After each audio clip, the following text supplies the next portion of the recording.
I buried my wife 6 years ago, believing it was an accident. A rainy October night. A curve on Whitaker Street she had driven 1,000 times. Brakes that gave out without warning. The police called it mechanical failure. The insurance company called it tragic. I called it the end of everything that mattered. Then on my 64th birthday, my estranged son sent me a $4,000 bottle of Scotch. I couldn't drink it because of my blood thinners. So I gave it to my lawyer. He nearly died that night. But when the detectives started digging, they didn't just find poison in the whiskey. They found the truth about my wife's car crash. And my son's fingerprints were all over both. But I'm getting ahead of myself. Let me go back to where it started, or where I thought it started, before I understood that the real beginning was 6 years earlier, on a rain-soaked road I still can't drive down without pulling over. My name is Walter Brennan. Most people in Savannah knew me as Judge Brennan. Chatham County Criminal Court. 38 years on the bench before I retired. I'd sentenced armed robbers and con artists and men who killed their neighbors over property lines. I thought I understood evil. I thought I could see it coming. I was wrong. I woke at 5:45 on the morning of October 11th. The way I had every morning for the past 40 years. The ceiling fan in my bedroom turned in slow, lazy circles, pushing warm air that smelled faintly of cedar and old wood. My house on Abercorn Street was built in 1889. A 2-story Victorian with wraparound porches and floorboards that announced every footstep. Elaine had loved this house. She said it had bones, the kind of character you couldn't build anymore, only inherit. Elaine. My wife. Gone 6 years now, and the house still carried her everywhere. Her lavender hand cream on the bathroom shelf, her reading glasses in the kitchen drawer, lenses smudged because she never cleaned them properly. The cast-iron skillet she seasoned with bacon grease every Sunday morning, still hanging above the stove because I couldn't bring myself to move it. I swung my legs out of bed, feet finding the cold hardwood, and padded down the hallway to the kitchen. The routine hadn't changed since retirement. Coffee first. Strong. Black. No sugar. Elaine used to say I drank my coffee the way I ran my courtroom. No nonsense, and a little bitter. I set 2 mugs on the counter before catching myself. I did that sometimes.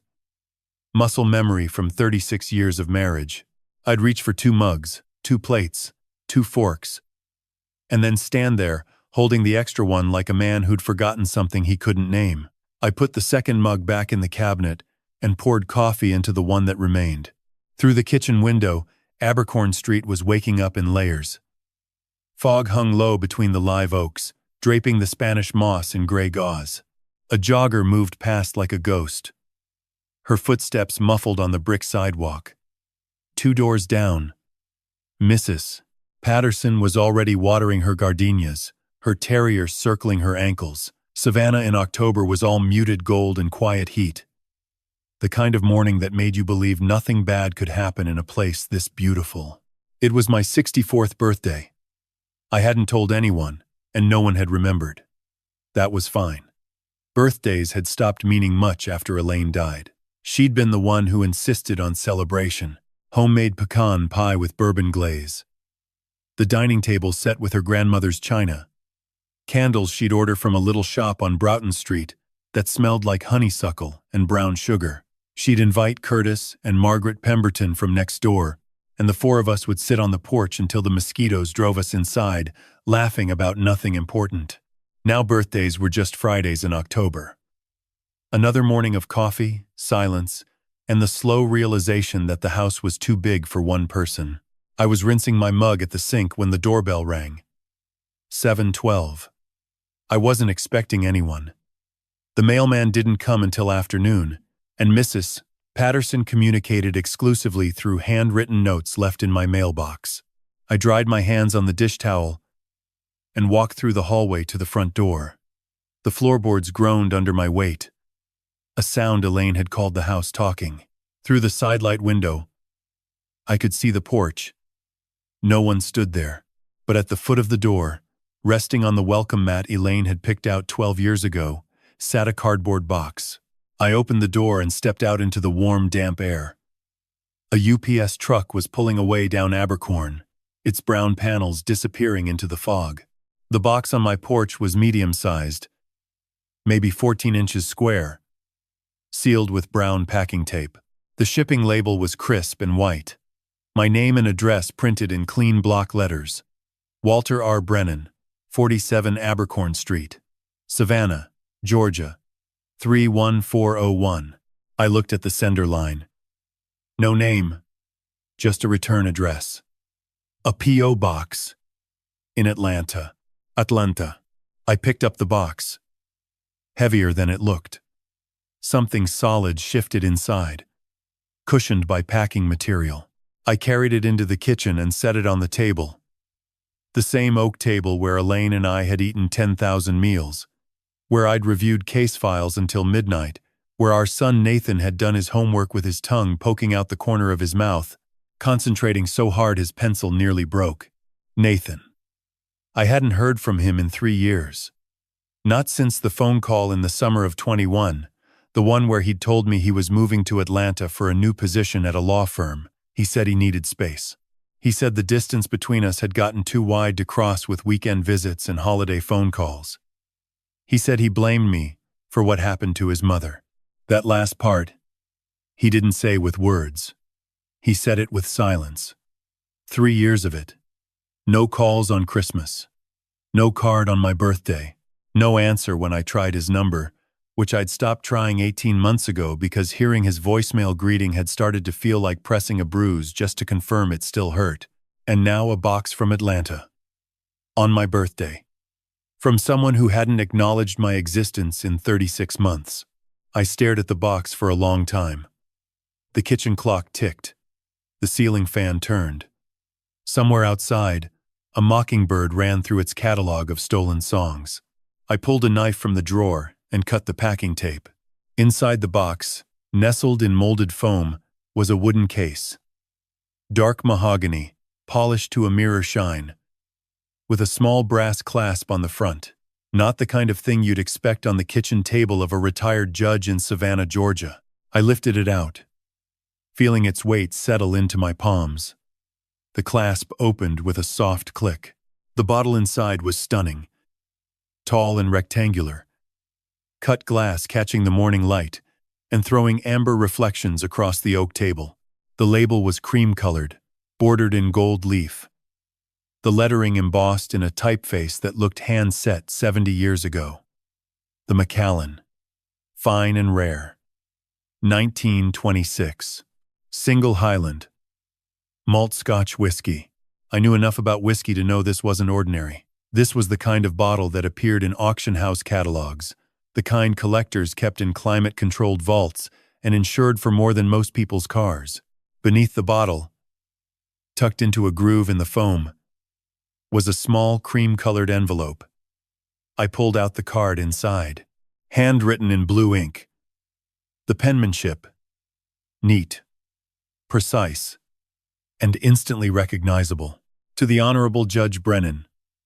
Happy birthday, Dad. I hope we can start over. Nathan. I read it 3 times. The handwriting hadn't changed since law school. Careful. Controlled. Every letter formed with deliberate precision.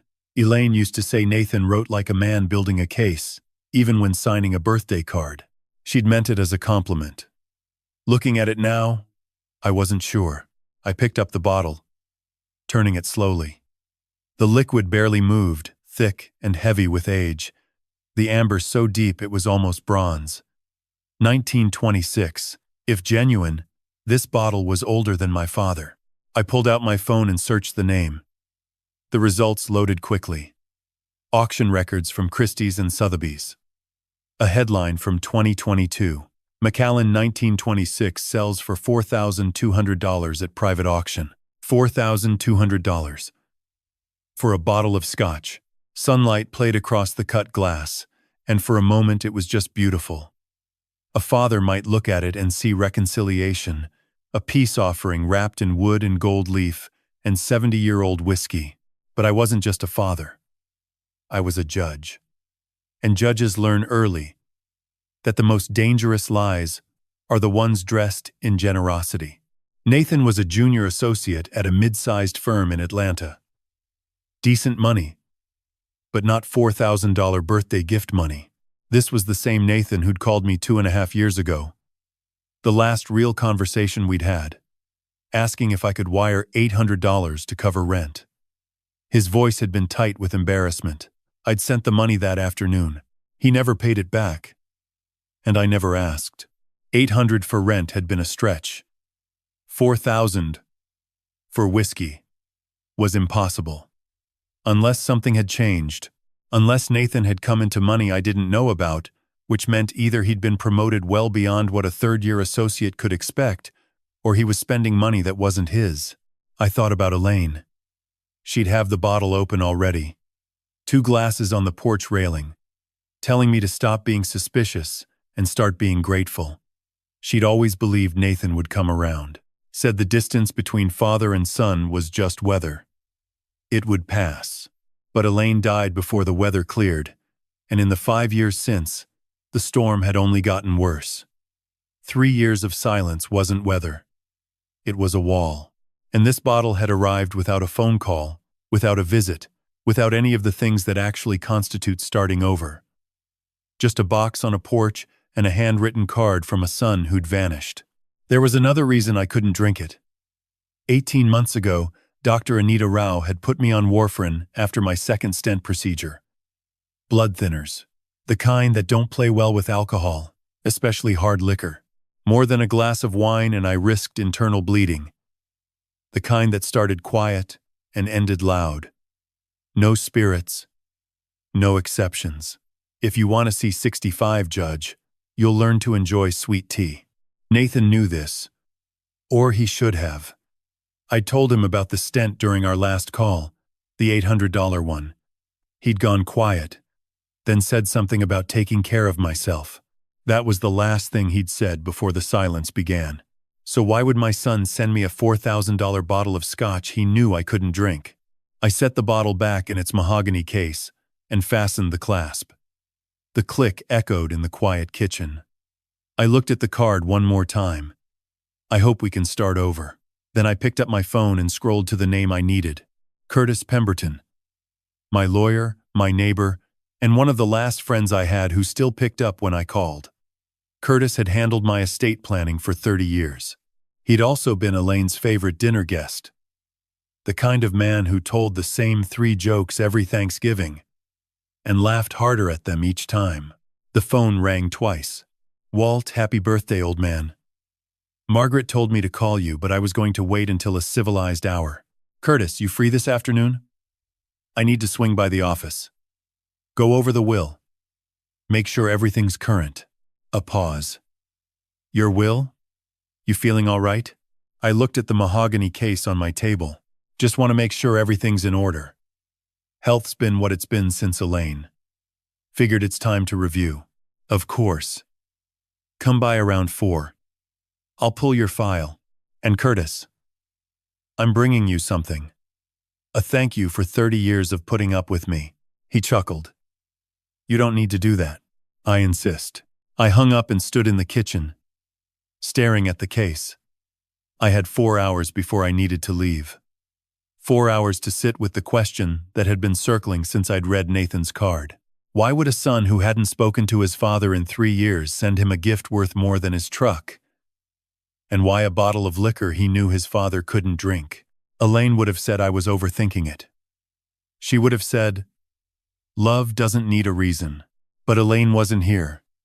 And 38 years behind the bench had taught me that when something looks too good to be true, someone is building a case. And my son had never been generous without a reason. Pemberton and Associates occupied a 3-story sandstone building on Bull Street, 2 blocks south of Chippewa Square. The firm had been there since Curtis's father opened it in 1961, and the building wore its age the way old Savannah buildings did, with dignity and a faint smell of lemon polish. I'd walked through those doors 100 times over 30 years. Always as a client. Sometimes as a friend, never once imagining that one of those visits would set in motion the worst week of my life. I parked on the street and grabbed the mahogany case from the passenger seat. The afternoon was warm for October, The kind of thick, honeyed heat that Savannah holds on to long after the rest of the country has moved on to jackets and scarves. Spanish moss hung motionless from the oaks lining Bull Street. Nothing stirred.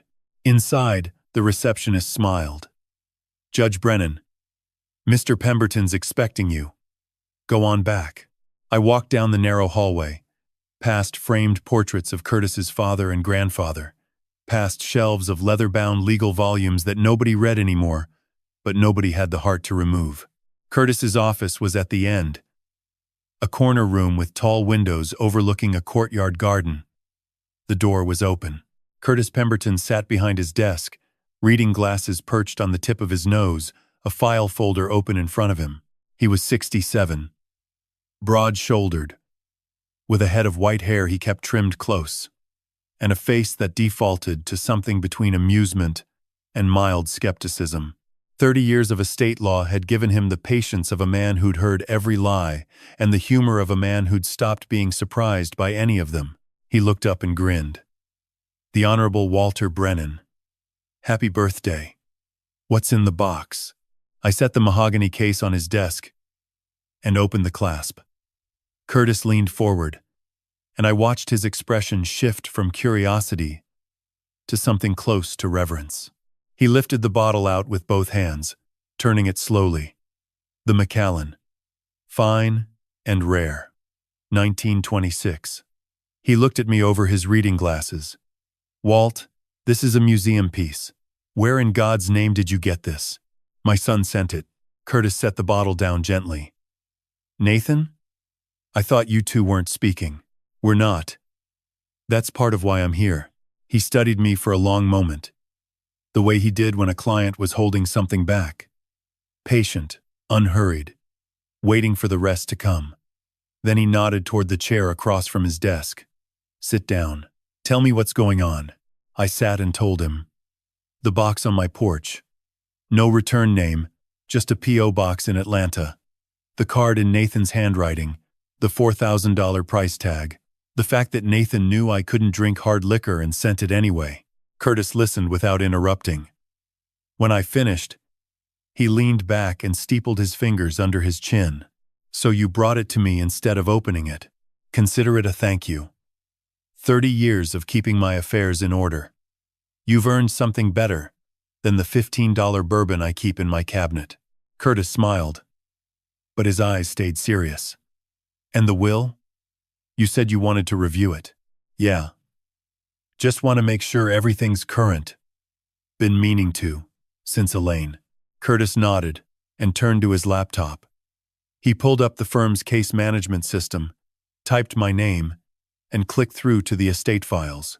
I watched his face as he read, and I saw the exact moment something went wrong. His brow creased. His fingers stopped moving. He leaned closer to the screen, squinting through his reading glasses. "Huh. What?" Curtis clicked through 2 more screens, then turned the laptop toward me. On the monitor was a PDF document. My will, or something that looked like it. Same header, same format, same legal language, but the date at the top read July 14th, 2024. And the distribution clause was different. The original will, the one I'd signed in 2021, split my estate equally between Nathan and Sophie, my granddaughter. Sophie's share was held in trust until she turned 25, managed by Curtis as trustee. Standard arrangement, fair and straightforward. This version left everything to Nathan. 100%. The house on Abercorn, the savings accounts, the retirement funds, Elaine's jewelry. All of it. Sophie's name had been erased completely. Not reduced, not modified. Erased. As if my 8-year-old granddaughter didn't exist. I stared at the screen. The kitchen clock in Curtis's office ticked steadily, counting seconds I couldn't get back. "I didn't sign that." Curtis's voice was careful. "You didn't come in this summer? July? Maybe August? I haven't been in this office since Elaine's funeral arrangements. 4 years ago." Curtis turned the laptop back toward himself and clicked to another window. "There's an email here. July 16th. From walt.brennan.sq@gmail.com. Requesting an update to the estate plan. Digitally signed. I don't have a Gmail account. My email is Yahoo. Has been for 20 years. Curtis pulled off his reading glasses and set them on the desk. His expression had shifted from concern to something harder. He opened a drawer and pulled out a file folder labeled Pending Review. Inside was a printed copy of the same forged will. Crisp paper, clean formatting. 3 versions in 3 places. Digital file. Email request. Printed hard copy. All saying the same thing. All wrong. He set the papers down and met my eyes. Walt. Someone is forging your documents. Someone with access to your personal information, knowledge of our filing system, and enough legal expertise to make it look legitimate. The room was quiet except for the ticking clock and the distant sound of traffic on Bull Street. I looked at the Macallan sitting between us, amber light pooling around its base. "Nathan," I said. Curtis didn't argue. He just looked at the bottle, then back at me, and something shifted in his expression. A connection forming that neither of us wanted to make. "We need to call IT," he said. "Have them trace the server access. Check when that file was uploaded. If someone breached our system, we need to know how and when. Do it." Curtis stood and started toward the door, then paused.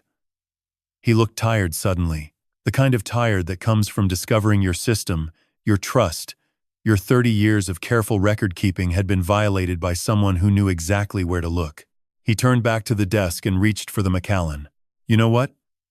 Let me pour us a drink first. I've had a hell of a day, and it's about to get worse." "Curtis." "It's barely 5 o'clock. Walt, I've been practicing law since 1981. I just found out someone hacked my files and forged a client's will under my nose. I'm having a drink." He walked to the small bar cart in the corner, the one Margaret had given him for their 30th anniversary.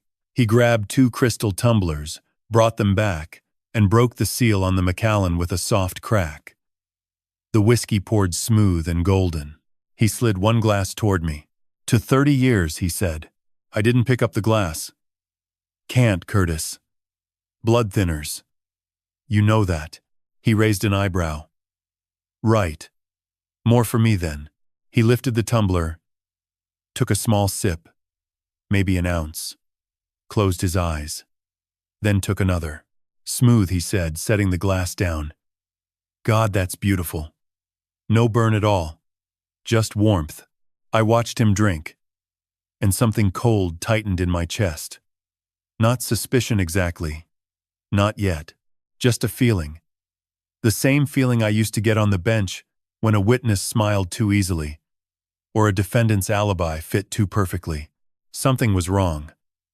I just didn't know what yet. We talked for another 20 minutes after Curtis opened the bottle.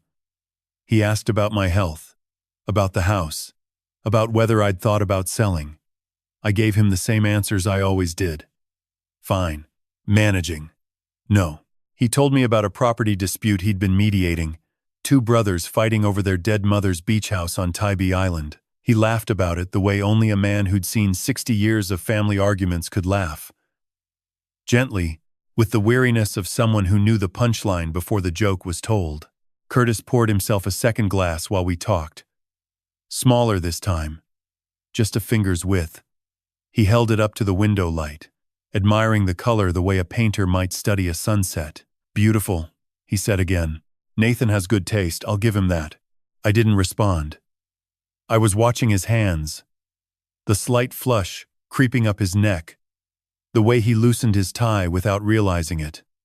Probably nothing. Probably just a man enjoying expensive whiskey after a stressful afternoon. Probably. I stood to leave just before 6. Curtis walked me to the front door, shook my hand, and thanked me for the bottle. I nodded toward his office. "Let me know what it finds about the server. First thing tomorrow." "And Walt. Try not to lose sleep over the will. We'll sort it out. Whoever did this, Left a trail. They always do. I wanted to believe him. I drove home through streets that were starting to darken, the live oaks casting long shadows across the pavement. The air had cooled, and the first stars were appearing above the savannah rooftops. I parked in the driveway, walked inside, microwaved leftover shrimp and grits, and ate standing at the counter.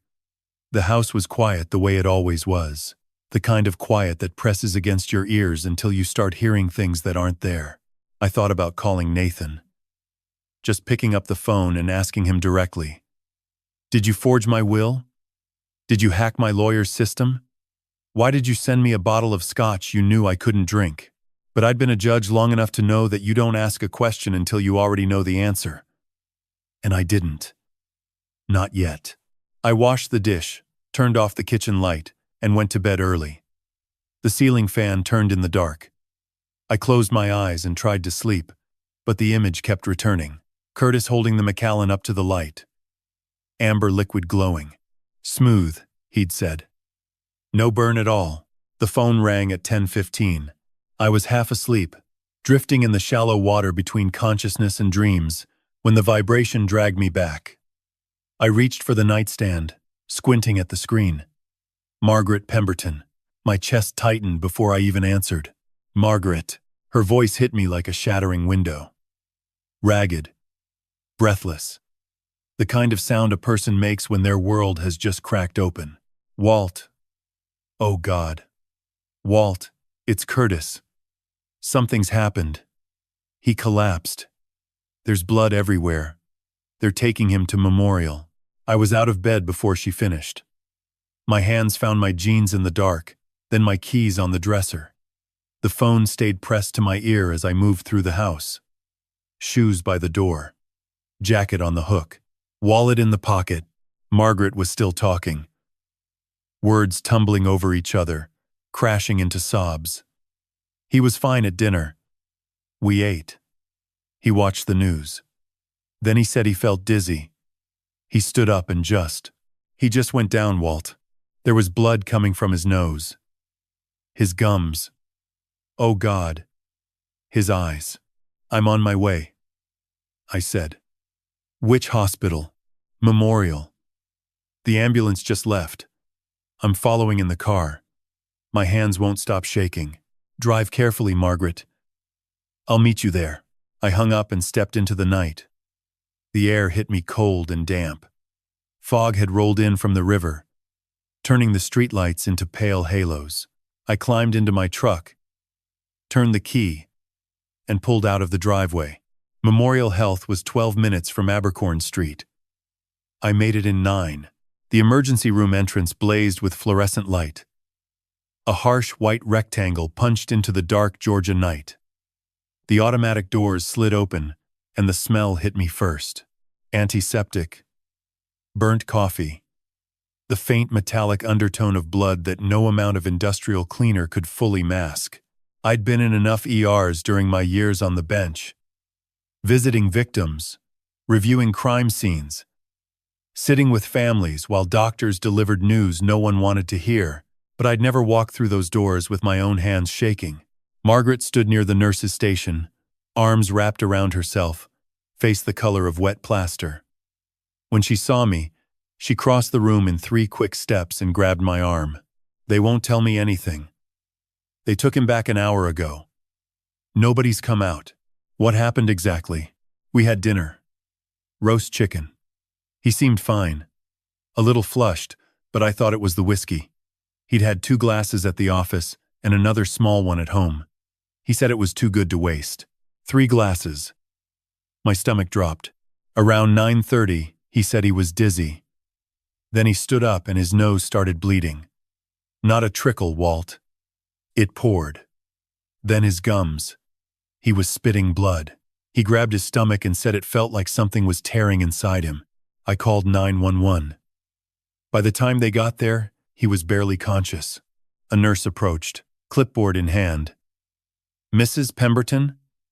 The doctor will be out shortly.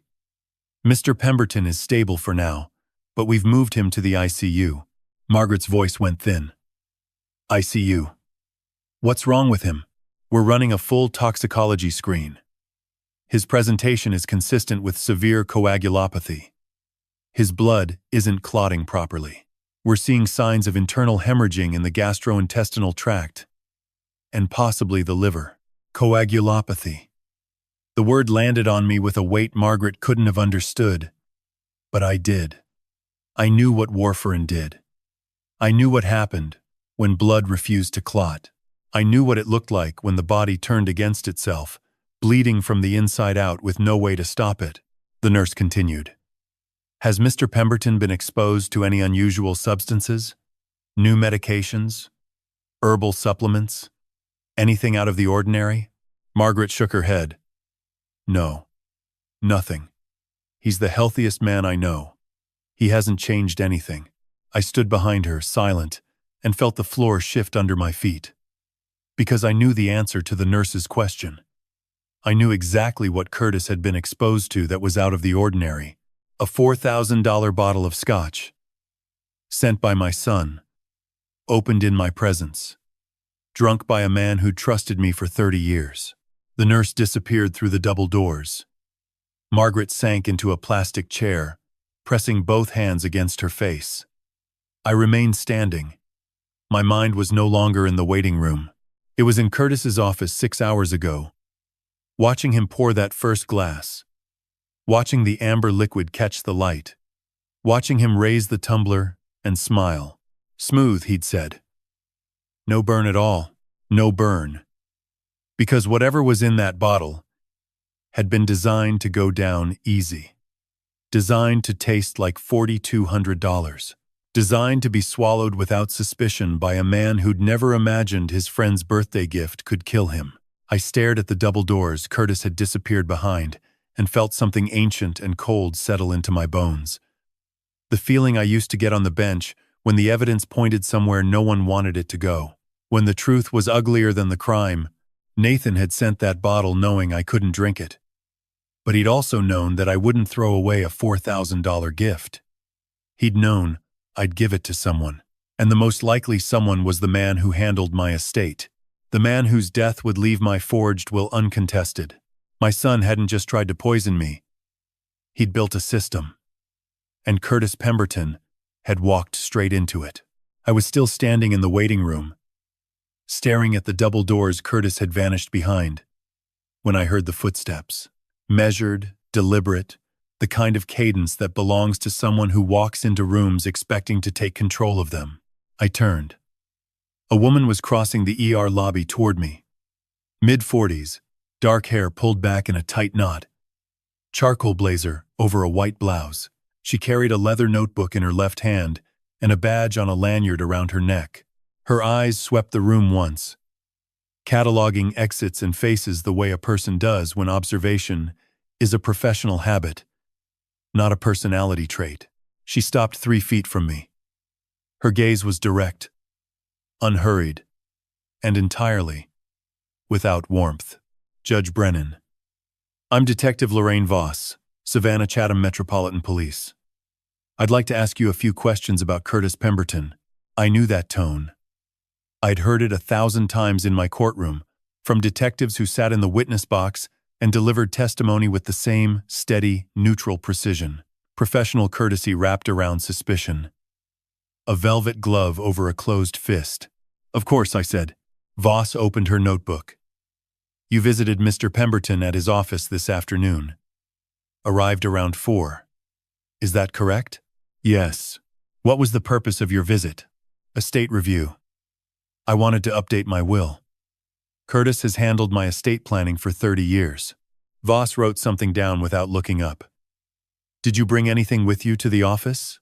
Yes. A bottle of Scotch. A gift. Her pen stopped.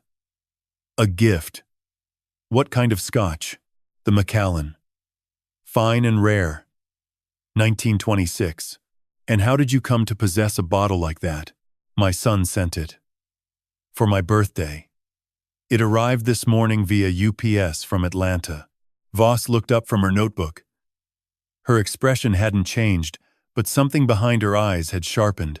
Your son sent you a bottle of whiskey worth several $1,000s. And you gave it to your lawyer the same day. That's correct. Did you drink any of it? No. I'm on blood thinners. Warfarin. Can't mix it with alcohol, especially spirits. Doctor's orders. But Mr. Pemberton drank from the bottle. He had 2 glasses at the office. His wife told me he had a third at home. Voss wrote that down slowly, the pen moving across the page with the deliberate pressure of someone who wanted every letter legible. Then she closed the notebook and held it at her side, studying me the way I'd seen countless attorneys study defendants. Not with hostility, but with the patient, surgical attention of someone assembling a puzzle. Judge Brennan, I'm going to be straightforward with you. You brought Mr. Pemberton a bottle of Scotch. You didn't drink any yourself. He consumed it and is now in the ICU with symptoms consistent with the ingestion of a toxic substance. You understand how that looks. The words landed exactly where she intended them. Not as an accusation, but as a frame, a picture she was holding up for me to see myself in. I recognized the technique. I'd watched detectives use it in my courtroom for nearly 4 decades. Lay out the facts.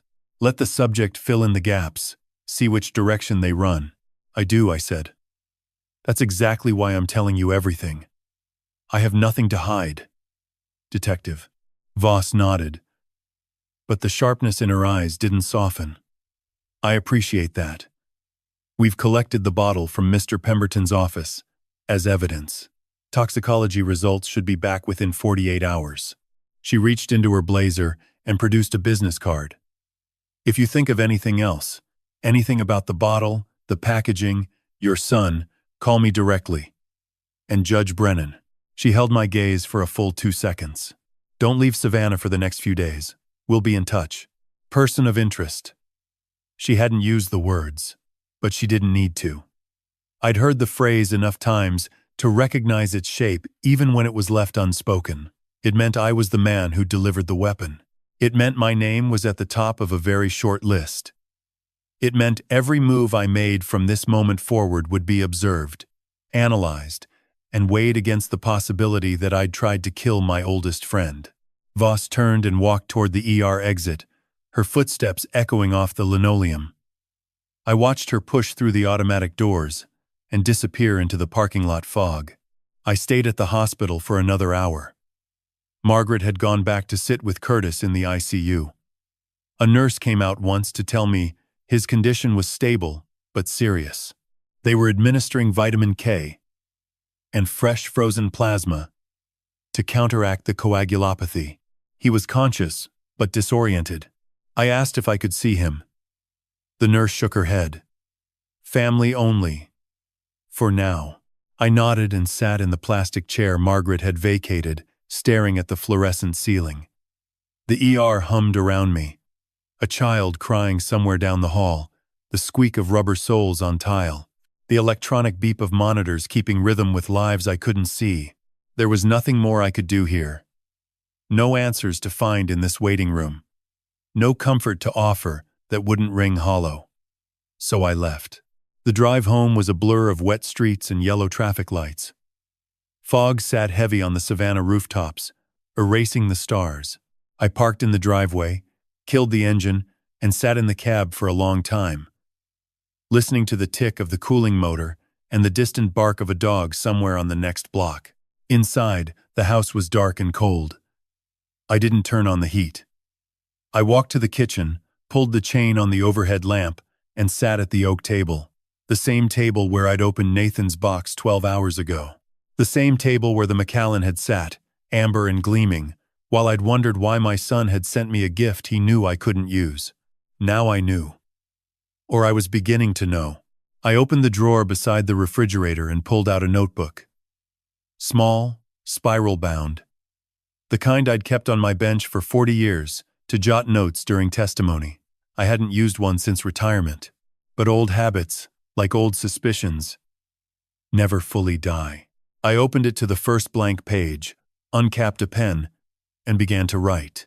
October 11th, 2024, 1:30 in the morning. Curtis drank the whiskey I gave him. He is in the ICU at Memorial Health. Severe coagulopathy. Internal hemorrhaging. The doctors are running a toxicology screen. Detective Lorraine Voss from Savannah Chatham Metro questioned me at the hospital. She told me not to leave town. She didn't call me a suspect, but she didn't need to. I gave Curtis that bottle. I handed it to him and watched him pour the first glass, and I didn't stop him because I didn't know. But Nathan knew. Nathan sent that bottle on my birthday. Knowing I couldn't drink it. Knowing I'd give it to someone close to me. Someone who handled my estate. Someone whose death would leave a forged will uncontested. This was not a gift. This was a weapon. And I put it in my best friend's hands. I stared at the words until they blurred. Then I closed the notebook, turned off the lamp, and sat in the darkness. Through the kitchen window, the fog had thickened, erasing Abercorn Street entirely. The live oaks were gone. The streetlights were gone. Even Mrs. Patterson's house had disappeared behind a wall of gray. I sat at Elaine's table, in Elaine's kitchen, in the house she'd loved, and I listened to the silence. Somewhere in Atlanta, Nathan was asleep. Or maybe he wasn't. Maybe he was awake, staring at his own ceiling, waiting for a phone call that would tell him whether the bottle had done its job, whether his father had drunk from it, whether the system he'd built had finally worked. The thought settled in my chest like a stone. And for the first time since Elaine died, I felt truly, completely alone. 2 days passed like a slow hemorrhage. I stayed home, avoided the phone, tried to keep moving, tightened the loose hinge on the back porch gate, raked the live oak leaves that had been piling in the courtyard since September, cleaned the gutters for the first time in a year, standing on a ladder in the warm October air, while my neighbors walked their dogs and waved and had no idea that the retired judge on Abercorn Street was waiting to find out if he'd killed his best friend. Margaret called once. On the morning of the 12th, Curtis was stable. The vitamin K infusions were working, but his liver function was compromised. The doctors were cautiously optimistic, which in medical language meant they were waiting for the next 24 hours to decide whether cautious or optimistic was the more accurate word. I thanked her, asked if she needed anything, and hung up before my voice could betray what I was feeling. Guilt is a physical thing. It sits in your chest like a fist, and no amount of gutter cleaning makes it loosen. On the morning of October 13th, my phone buzzed at 8:45. Voss. Judge Brennan. I need you to come to the station this afternoon. 2 o'clock. We have the toxicology results. Her voice gave nothing away. Flat, professional. The verbal equivalent of a sealed envelope. I told her I'd be there, and spent the next 5 hours trying not to imagine what was inside. The Savannah Chatham Metropolitan Police Department occupied a blocky, utilitarian building on Habersham Street that looked like it had been designed by someone who believed architecture should discourage loitering. I'd been inside hundreds of times during my years on the bench, consulting with detectives, reviewing case files, sitting in on interrogations when a warrant required judicial oversight. I knew every hallway, every interview room, every vending machine that dispensed coffee, that tasted like it had been brewed during the previous administration. But I'd never walked through those doors as a suspect. The difference was physical. The same fluorescent lights felt harsher. The same linoleum floors felt longer. The same desk sergeant who'd nodded at me for 20 years now looked at me with an expression I couldn't quite read. Curiosity. Maybe. Or the careful neutrality of a man who'd learned not to form opinions about people sitting on the wrong side of the conversation. Detective Voss's office was on the second floor. Small, windowless, obsessively organized. Files stacked with geometric precision. A single framed photograph on the desk showing 2 teenage girls in soccer uniforms, grinning at the camera. Nothing else personal. Voss sat behind the desk, a manila folder open in front of her. She gestured to the chair across from her. I sat. She didn't waste time. Toxicology came back this morning on the contents of the bottle you gave Curtis Pemberton. She opened the folder and slid a lab report across the desk. The active compound is brodifacoum. Are you familiar with it? No. It's a second-generation anticoagulant rodenticide. In layman's terms, it's rat poison, but not the kind you buy at a hardware store. Brodifacoum is what toxicologists call a superwarfarin. It's approximately 100 times more potent than standard warfarin at disrupting the blood's ability to clot. She paused, letting the words settle. Superwarfarin. The same class of drug that kept me alive. Weaponized and concentrated to a lethal degree. The bottle you gave Mr. Pemberton contained enough brodifacoum to kill a healthy adult within 24 to 48 hours. Curtis survived because he consumed approximately 80 milliliters, roughly 3 ounces. If he'd finished the bottle, or even poured a fourth glass, we would not be having this conversation in my office. We'd be having it in a courtroom. The lab report was dense with chemical nomenclature and concentration values, but the conclusion at the bottom was plain English. Lethal dose present. Ingestion confirmed. Source. Contents of sealed bottle. The Macallan Fine and Rare. 1926. I set the report down. My hands were steady, but something behind my ribs was not. Voss watched me read, her expression unchanged. Then she leaned forward, forearms on the desk. Judge Brennan. Who sent you that bottle? I met her eyes. My son, Nathan Brennan. Voss didn't blink. She'd known I was going to say it. She'd probably known since the night at the hospital. But procedure required the question, and procedure required my answer. On the record. Your son, she repeated.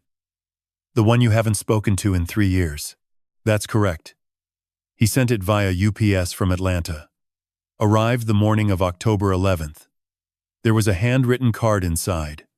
I have the card, the box, and the packing material at my house. I'll need all of it.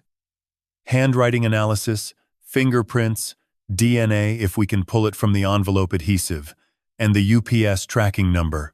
I have everything. Voss made a note, then looked up. Judge, I want to be transparent with you. Based on the evidence we've gathered so far, you're no longer the primary focus of this investigation. The timeline supports your account. You received the bottle sealed, transported it to Mr. Pemberton's office unopened, and did not consume any of the contents. Multiple witnesses confirm this, including Mr. Pemberton himself, who regained full consciousness yesterday afternoon and corroborated your version of events. Curtis was awake. The relief hit me so hard I had to grip the armrest. He also confirmed the conversation about your will. Voss continued. The forged documents. The unauthorized email. He told us he'd intended to contact IT the following morning to trace the server intrusion. He never got the chance. So I'm clear. You're clear. But I need more to build a case against Nathan. Sending an expensive gift isn't a crime. I need a direct link between your son and the brodifacoum. I need proof he had access to the substance, that he tampered with the bottle, and that he intended harm. Right now, I have circumstantial evidence and a very suspicious timeline. I need more. I nodded. Check the UPS tracking. The sender address. Nathan's apartment in Atlanta. We're on it. And Judge. Voss held my gaze. If your son is behind this, he's not finished. A man who goes to this length doesn't stop because the first attempt fails. Be careful. I left the station just before 4. The afternoon was fading, the live oaks casting long shadows across Habersham Street.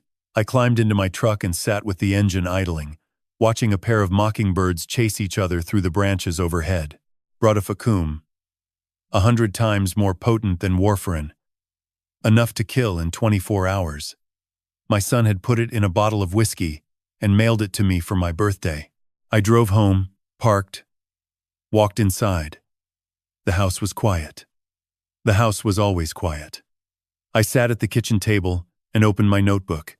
October 13th, 2024, 6:15 in the evening. Voss confirmed the toxicology. The whiskey contained brodifacoum, rat poison, superwarfarin, Enough to kill. Curtis survived because he poured small glasses. Curtis is awake and corroborated everything. I am officially cleared. Nathan is the primary suspect. Voss needs more evidence to arrest him. She told me to be careful. She said a man who goes to this length doesn't stop. I paused, pen hovering over the page. Then I wrote one more line. She's right. He won't stop. And I'm beginning to wonder if he ever started. I closed the notebook and looked at the photograph of Elaine on the mantelpiece. She smiled at me from behind the glass, caught in a moment from our 30th anniversary, laughing at something I'd said that I could no longer remember. She'd always believed Nathan would come around. She'd said the distance was just weather, but Elaine was gone. And the weather had turned into something she never could have imagined. Something with teeth. I sat there until the light faded and the room went dark. I didn't turn on the lamp. I just sat with the silence and the photograph and the growing certainty that whatever Nathan had set in motion was far from over. The call came that evening, just after 7. I was standing at the stove, heating leftover soup I had no appetite for, when the phone buzzed against the counter. I glanced at the screen expecting Voss or Margaret. The name that stared back was Nathan Brennan. 3 years. 1,096 days of silence so complete it had become its own kind of sound. A low hum beneath everything. The background frequency of a relationship that had flatlined. And now his name on my screen, glowing in the dim kitchen light like a signal fire. I didn't answer immediately. I reached across the counter and pressed record on the voice memo app. 38 years on the bench had welded certain instincts into my bones. And the most fundamental was this. When something feels wrong, document it. Every word. Every pause. Because memory is unreliable. But a recording is evidence. The phone buzzed a third time. I picked it up. Hello, Nathan. A pause. Then his voice, and the sound of it after 3 years hit me harder than I expected. Familiar. The way a scar is familiar. You know exactly where it came from, but touching it still stings. Hey, Dad. Happy belated birthday. His tone was light. Casual. The voice of a man calling to chat about the weather. But I'd listened to thousands of witnesses over 4 decades, and I knew the difference between a person who was relaxed and a person who was performing relaxation. Nathan was performing. Thank you, I said, keeping my voice neutral. Did you get my gift? I did. And did you enjoy the Scotch? There it was. The question he'd called to ask. Not how are you? Not I'm sorry. Did you enjoy the Scotch? 5 words, aimed with the precision of a scalpel. I turned off the stove and moved to the living room. Sat in Elaine's armchair by the window and chose my words carefully. No, I didn't drink it. I'm on medication, Nathan. Blood thinners. Can't mix them with alcohol. You'd know that if you'd bothered to call in the past 3 years. The sharpness slipped out. I didn't take it back. Silence. Then Nathan's voice recalibrated. Less casual. More careful. That's too bad. So what did you do with it? I gave it to a friend. Curtis. My lawyer. He appreciated it. Silence. 1 second. 2 seconds. 3 seconds. 4 seconds of nothing. No breath. No background noise. No reflexive response. Just a void where a normal reaction should have been. I counted every one the way I used to count seconds during testimony when a defendant's alibi developed a crack. 4 seconds is an eternity in conversation.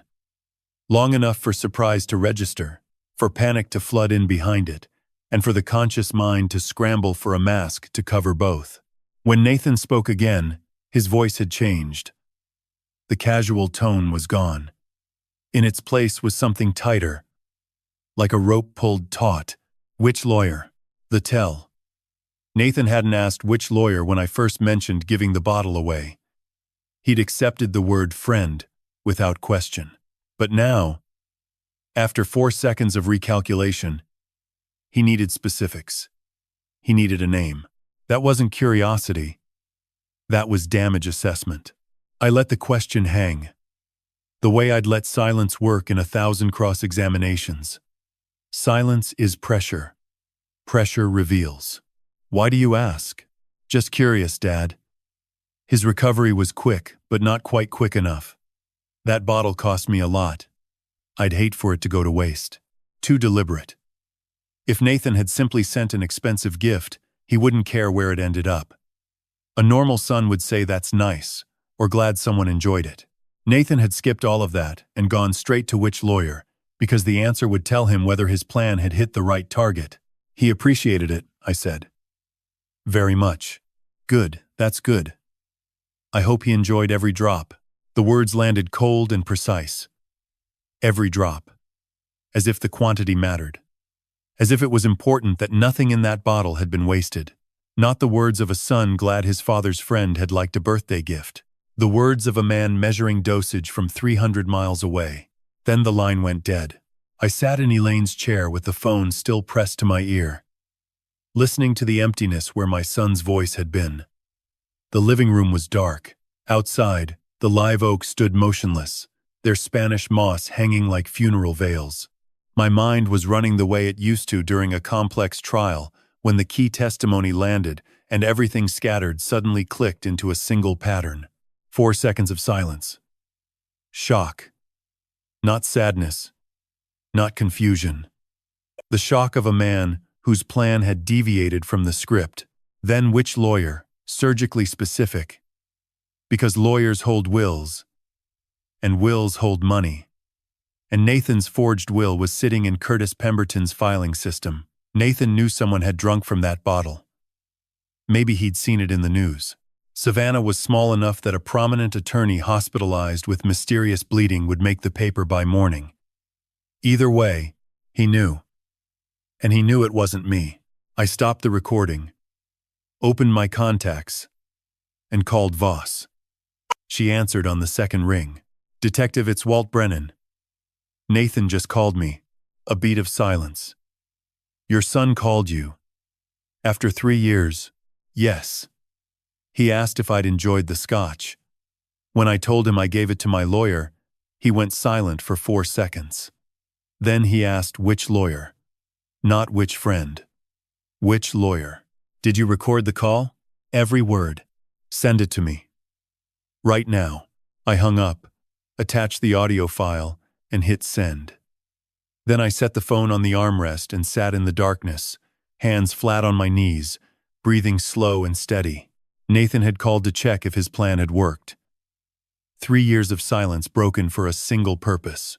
Not to reconnect, not to apologize, not to start over, despite what his card had said. He'd called to find out if his father was dead, and when he'd learned I wasn't, his first instinct hadn't been relief or horror. It had been inventory. Which lawyer? How much? Did he finish it? Every drop. I closed my eyes and listened to the house. The ceiling fan. The hallway clock. The old bones settling around me. And I understood, with the clarity that only comes when every other explanation has been exhausted, that my son had not called to wish me happy birthday. He had called to confirm a killing. And the only reason I was alive to hear his voice was a prescription for blood thinners and a 30-year friendship with a man now lying in the ICU because of me. I did not sleep that night. I sat in the kitchen with every light on, my phone face up on the table, and I replayed that call until the words stopped sounding like language and became something closer to a verdict. Which lawyer? 4 seconds of silence. Every drop. By 3 in the morning, I had stopped asking myself whether Nathan had tried to kill me. I was asking how long he had been planning it. Detective Voss called at 7:15. She had already spoken with a toxicologist at Georgia Bureau of Investigation, and the brodifacoum concentration in the Macallan was not accidental.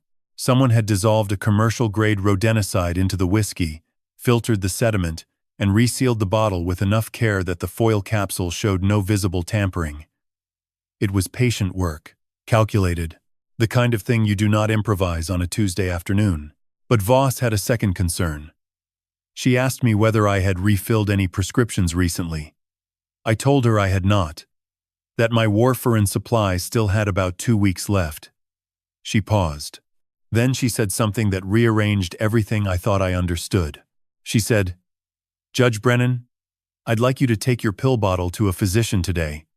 Not your regular pharmacy. A physician who can run a chemical assay. Can you do that for me?" I said I could. I did not ask why. I had spent 38 years on the bench, and I knew the sound of a detective who had a theory she was not ready to say out loud. Dr. Anita Rao had been my cardiologist for 9 years, ever since the stent procedure that followed Elaine's funeral. Her office was on Drayton Street, second floor of a converted Victorian with creaking stairs and a waiting room that smelled like old magazines and antiseptic.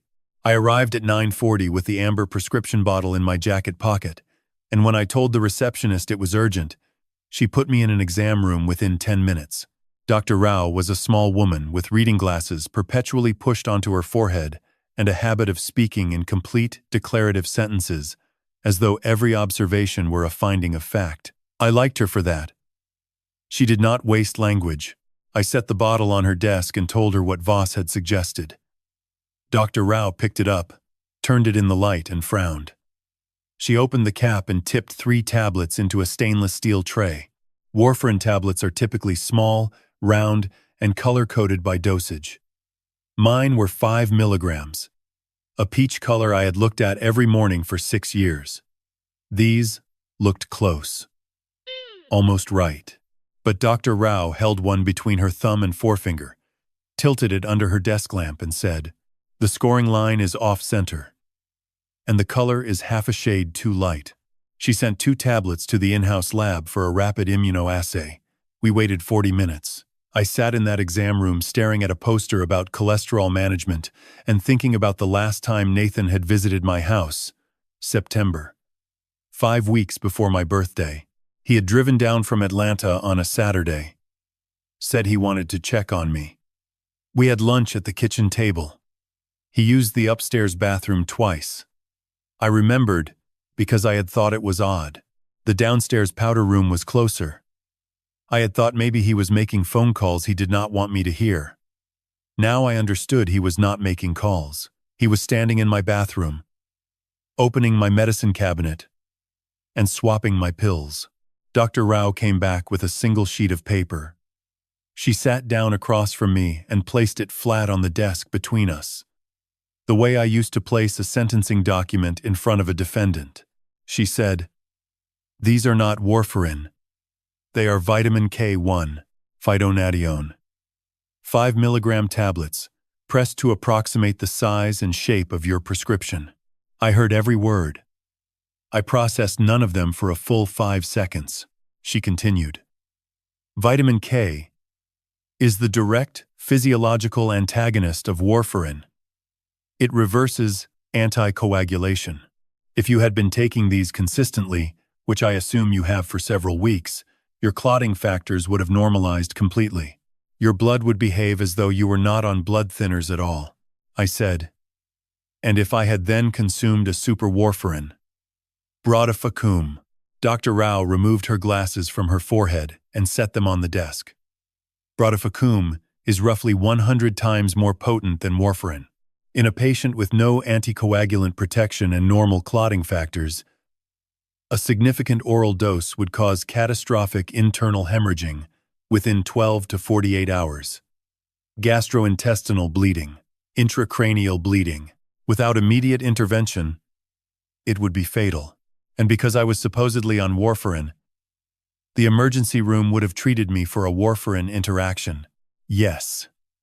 They would have administered vitamin K as the antidote, which would have done nothing, because your system was already saturated with it. The brodifacoum would have continued working unopposed. By the time anyone realized the standard protocol was failing, you would likely have been beyond saving. 2 plans, not 1. The Scotch was the weapon. The pills were the sabotage. Together they formed a closed system, a trap with no exit. If I drank the Scotch, the brodifacoum would poison me. If the doctors tried to save me with the standard antidote, it would fail, because my body was already full of vitamin K, and the brodifacoum was 100 times stronger. Every safeguard had been removed in advance. Every emergency response had been neutralized before it could begin. Whoever designed this understood pharmacology, understood protocol, understood timing. I asked Dr. Rao to prescribe new warfarin from a different manufacturer, sealed, verifiable. She did. She also placed the remaining fake tablets in a biohazard bag, labeled and dated. I signed the chain of custody form she improvised on a prescription pad. Because even in that moment, even with my hands unsteady and my thoughts running faster than I could organize them, I was still a judge. Evidence required documentation. Documentation required signatures. I called Voss from the parking lot. She answered on the first ring, as though she had been holding the phone. I told her what Dr. Rao had found. There was a pause, and then she said, "We need that pill bottle. And we need to know exactly when your son was last inside your home." "September 14th, I said. "He used the upstairs bathroom. Twice." I sat in my car for a long time after the call ended. The engine was off. The windows were up. Drayton Street moved past in its usual morning rhythm, tourists walking toward Forsyth Park, a woman pushing a stroller, a delivery truck double-parked outside the florist. None of it touched me. My son had been inside my house. He had stood in my bathroom, opened my medicine cabinet, and replaced the pills that kept me alive with pills designed to help me die. He had done this while I made him a sandwich downstairs. He had done this while I told him I was glad he came. Voss arrived at my house at 2:15 that afternoon with a forensic technician and a woman she introduced as Allison Park, Digital and Physical Forensics, GBI Secondment. Allison was young, early 30s, with short hair and a canvas bag full of equipment that clinked when she set it on my porch. She shook my hand without smiling, which I appreciated. People who smile at crime scenes make me nervous. I had lived in that house for 31 years.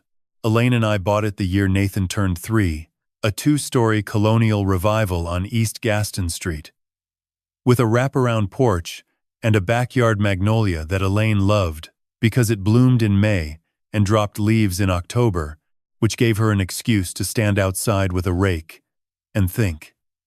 After she died, I kept everything the way she had arranged it. The furniture, the curtains, the photographs on the hallway wall. I told myself it was because I liked the way she had decorated.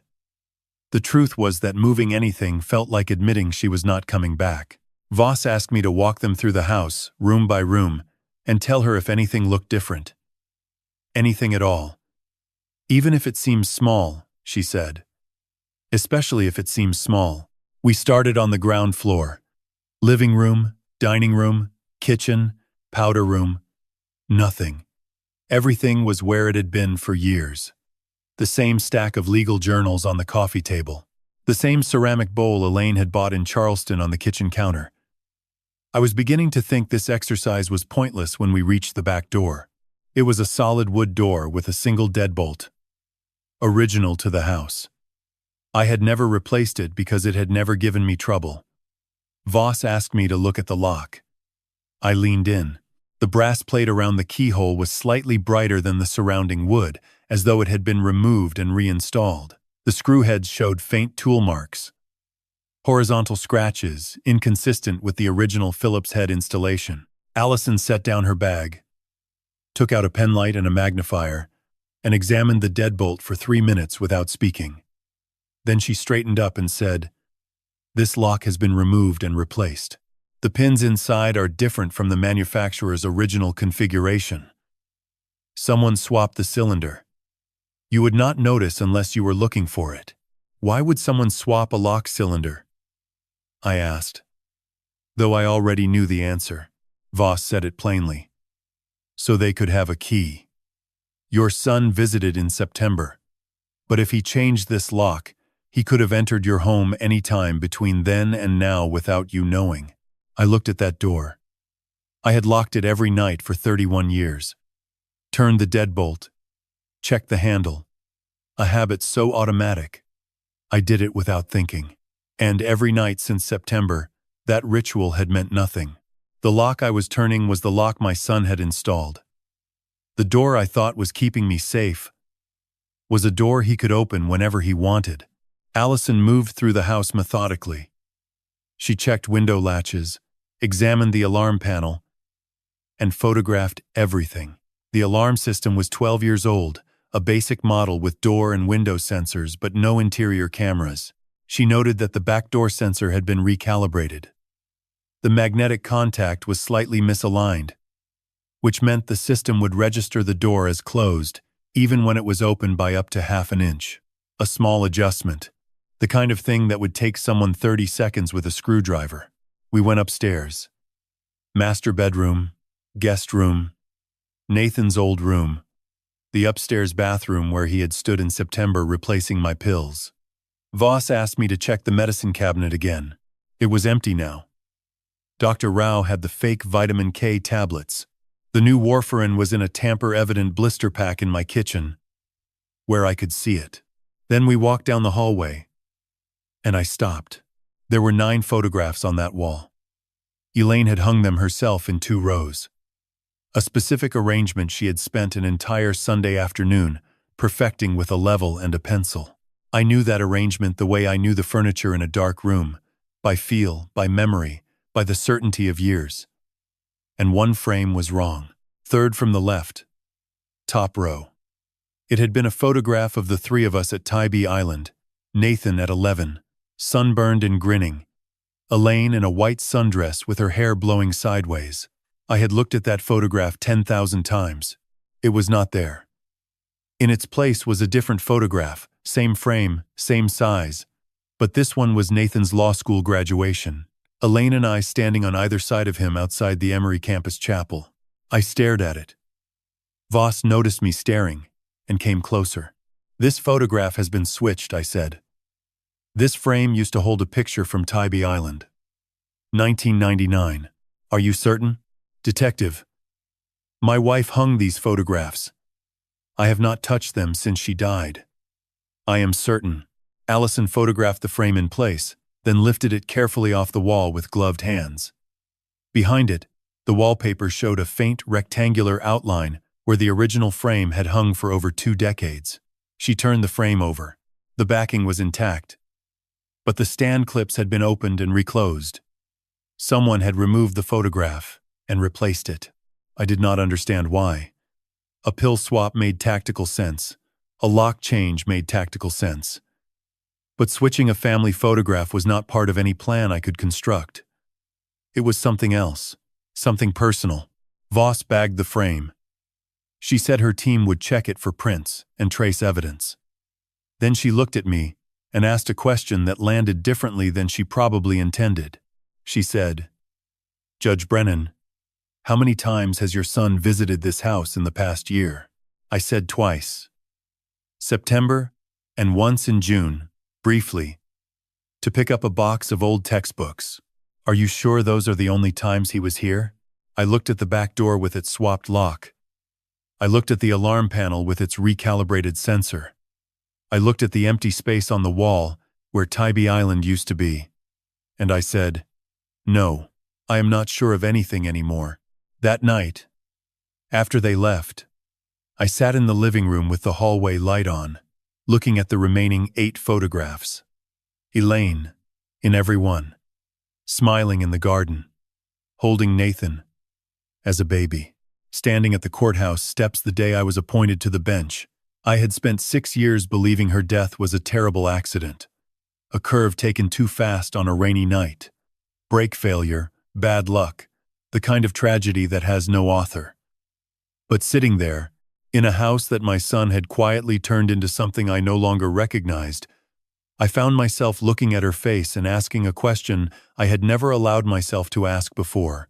What if it was not an accident? The knock came at 14 minutes past 2 in the morning. Not a hard knock. Not urgent. 3 measured taps on the front door. Evenly spaced. The kind of knock that says, "I know you are awake, and I am not in a hurry." I was awake. I had not slept properly since the night Curtis collapsed. And by now my body had accepted insomnia as its new operating condition. I was sitting in the kitchen with a glass of water and the case file Voss had left me, a courtesy copy of the toxicology report, when I heard those 3 taps. I did not reach for my phone. I did not call the police.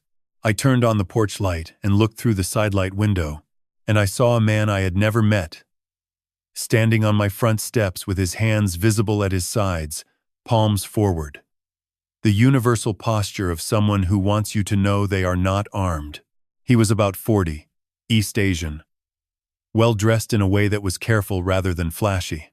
Dark wool coat over a charcoal sweater, no tie, leather shoes that were too clean for someone who had been walking Savannah's sidewalks at 2 in the morning. His hair was neat. His expression was patient. He looked like a man who had knocked on doors at inconvenient hours many times before and understood that the first 10 seconds determined everything. I opened the door with the chain on. He said, "Judge Brennan, my name is Marcus Leung. I am not here to threaten you. I am here because your son owes me a significant amount of money, and I believe we have a mutual interest in understanding why he did what he did." I studied him through the 4-inch gap. 38 years on the bench teaches you to read people quickly. Not their words, but their posture, their breathing, the micro movements around their eyes. Marcus Leung was calm, genuinely calm, not performing it. He was also entirely serious. I unlatched the chain. We sat in the living room. I did not offer coffee. He did not expect it. He placed his hands on his knees and spoke the way a man speaks when he has rehearsed nothing, because the facts are sufficient. Nathan had first borrowed money 18 months ago. Not from a bank. Banks had stopped lending to Nathan after he defaulted on 2 credit lines and a personal loan. Marcus operated what he described, without irony, as a private lending network. High interest, flexible terms, no credit checks, collateral negotiable. The polite version of loan sharking, the kind that wears a suit and sends invoices instead of breaking fingers. At least at first. The initial loan was $80,000. Nathan said it was for a real estate investment. Marcus did not ask questions, because Marcus did not care what the money was for, as long as it came back with interest. It did not come back. Nathan borrowed again, $40,000, then $60,000. Then the pattern that Marcus had seen 100 times before began. Nathan was not investing. He was covering losses. Cryptocurrency positions that had collapsed. A leveraged trade on Ethereum that went the wrong direction in March and cost him everything he had put in plus everything he had borrowed. Each new loan was not a new bet. It was a bandage on the last one. By August, Nathan owed $350,000. The interest alone was $14,000 a month. Marcus had sent reminders. Then, warnings. Then, in early September, he had sent 2 men to Nathan's apartment in Atlanta, not to hurt him. To sit in his living room and drink his coffee and make sure he understood that the next visit would not be social. "Your son was frightened," Marcus said. "Genuinely frightened. I have seen men perform fear to buy time. Nathan was not performing. He was a man who had run out of options and knew it." I asked Marcus why he was telling me this. He could have gone to the police. He could have gone to Voss. Instead, he was sitting in my living room at 2:30 in the morning explaining my son's debts to me as though we were discussing a mutual acquaintance's tax problem. Marcus tilted his head slightly. "Because the police will want to know about the money, and when they find out, they will come to me. I would prefer to control that introduction. And because I want you to understand something about your son that the police may not explain to you." Which is what? Nathan did not do this because he is evil. He did it because he was desperate. There is a difference. Evil plans carefully and enjoys the work. Desperation plans badly and hates every step. Your son's plan was not the work of a man who wanted to kill his father. It was the work of a man who could not see any other way to stay alive. I sat with that for a moment. I thought about the brodifacoum dissolved and filtered and resealed. I thought about the lock cylinder swapped with precision. I thought about the vitamin K tablets pressed to match the exact size and shade of warfarin. And I disagreed. Mr. Leung, desperation does not dissolve poison into a $4,000 bottle of Scotch over a period of weeks. Desperation does not break into a house and recalibrate an alarm sensor. Desperation does not manufacture counterfeit medication. That is not panic. That is engineering. Marcus looked at me with something that might have been respect. You may be right. I am not here to defend him. I am here because he owes me $350,000, and if he goes to prison for the rest of his life, I will never see that money, which means I need this resolved in a way that accounts for my interest. Your interest is not my concern. No. But the $600,000 in life insurance he took out on you is. That is how he planned to pay me. If you had died, he would have collected the policy, paid my debt, and had $250,000 left over. Clean. Simple. Except you did not drink the Scotch. I already knew about the insurance. Voss had confirmed it 2 days ago, but hearing Marcus say the number, hearing him lay it out as a business equation, profit minus cost equals motive, gave it a weight that the police report had not. Marcus stood, buttoned his coat, and walked to the door. Before he left, he turned and said, I am sorry about your son, Judge Brennan. I have 2 daughters. I cannot imagine. Then he was gone. The porch light caught him for a moment as he walked down the steps, and then the dark swallowed him, and I was alone with arithmetic that would not stop running. $350,000 in debt, $600,000 in insurance, a bottle of Scotch, a bottle of pills. My son had not tried to kill me out of hatred or greed or cruelty. He had tried to kill me because a man in a wool coat had sat in his living room and made him understand what would happen if he did not find the money. And the only money Nathan could find was mine. The only way to get it was to make sure I was dead. I locked the front door. Then I remembered the lock meant nothing. I took Sophie to Forsyth Park on a Saturday, because Rachel asked me to, and because I needed to remember that not everything in this world was evidence. Rachel had called the day before. Cautious. Her voice carrying the specific tension of a woman trying to protect her daughter, without fully understanding what she was protecting her from. She said Sophie had been asking about me.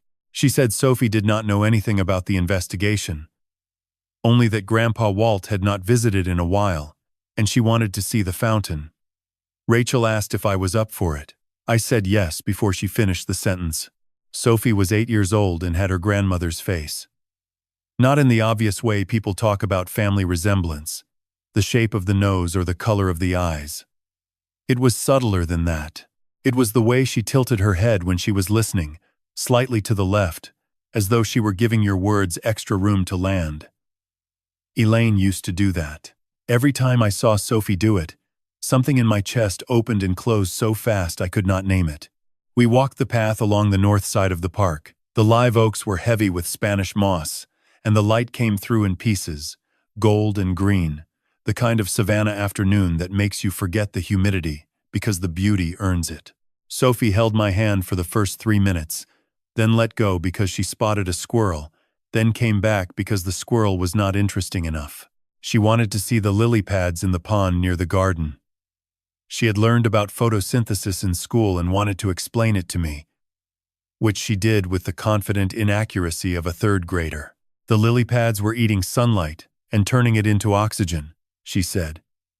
And that was why the water smelled like green. I told her that was an excellent theory. She said it was not a theory, it was science. And I did not correct her because she was right in the way that mattered. We sat on a bench near the pond, and she ate a granola bar and told me about her teacher and her best friend Chloe, and a book about a girl who could talk to foxes. I listened to every word.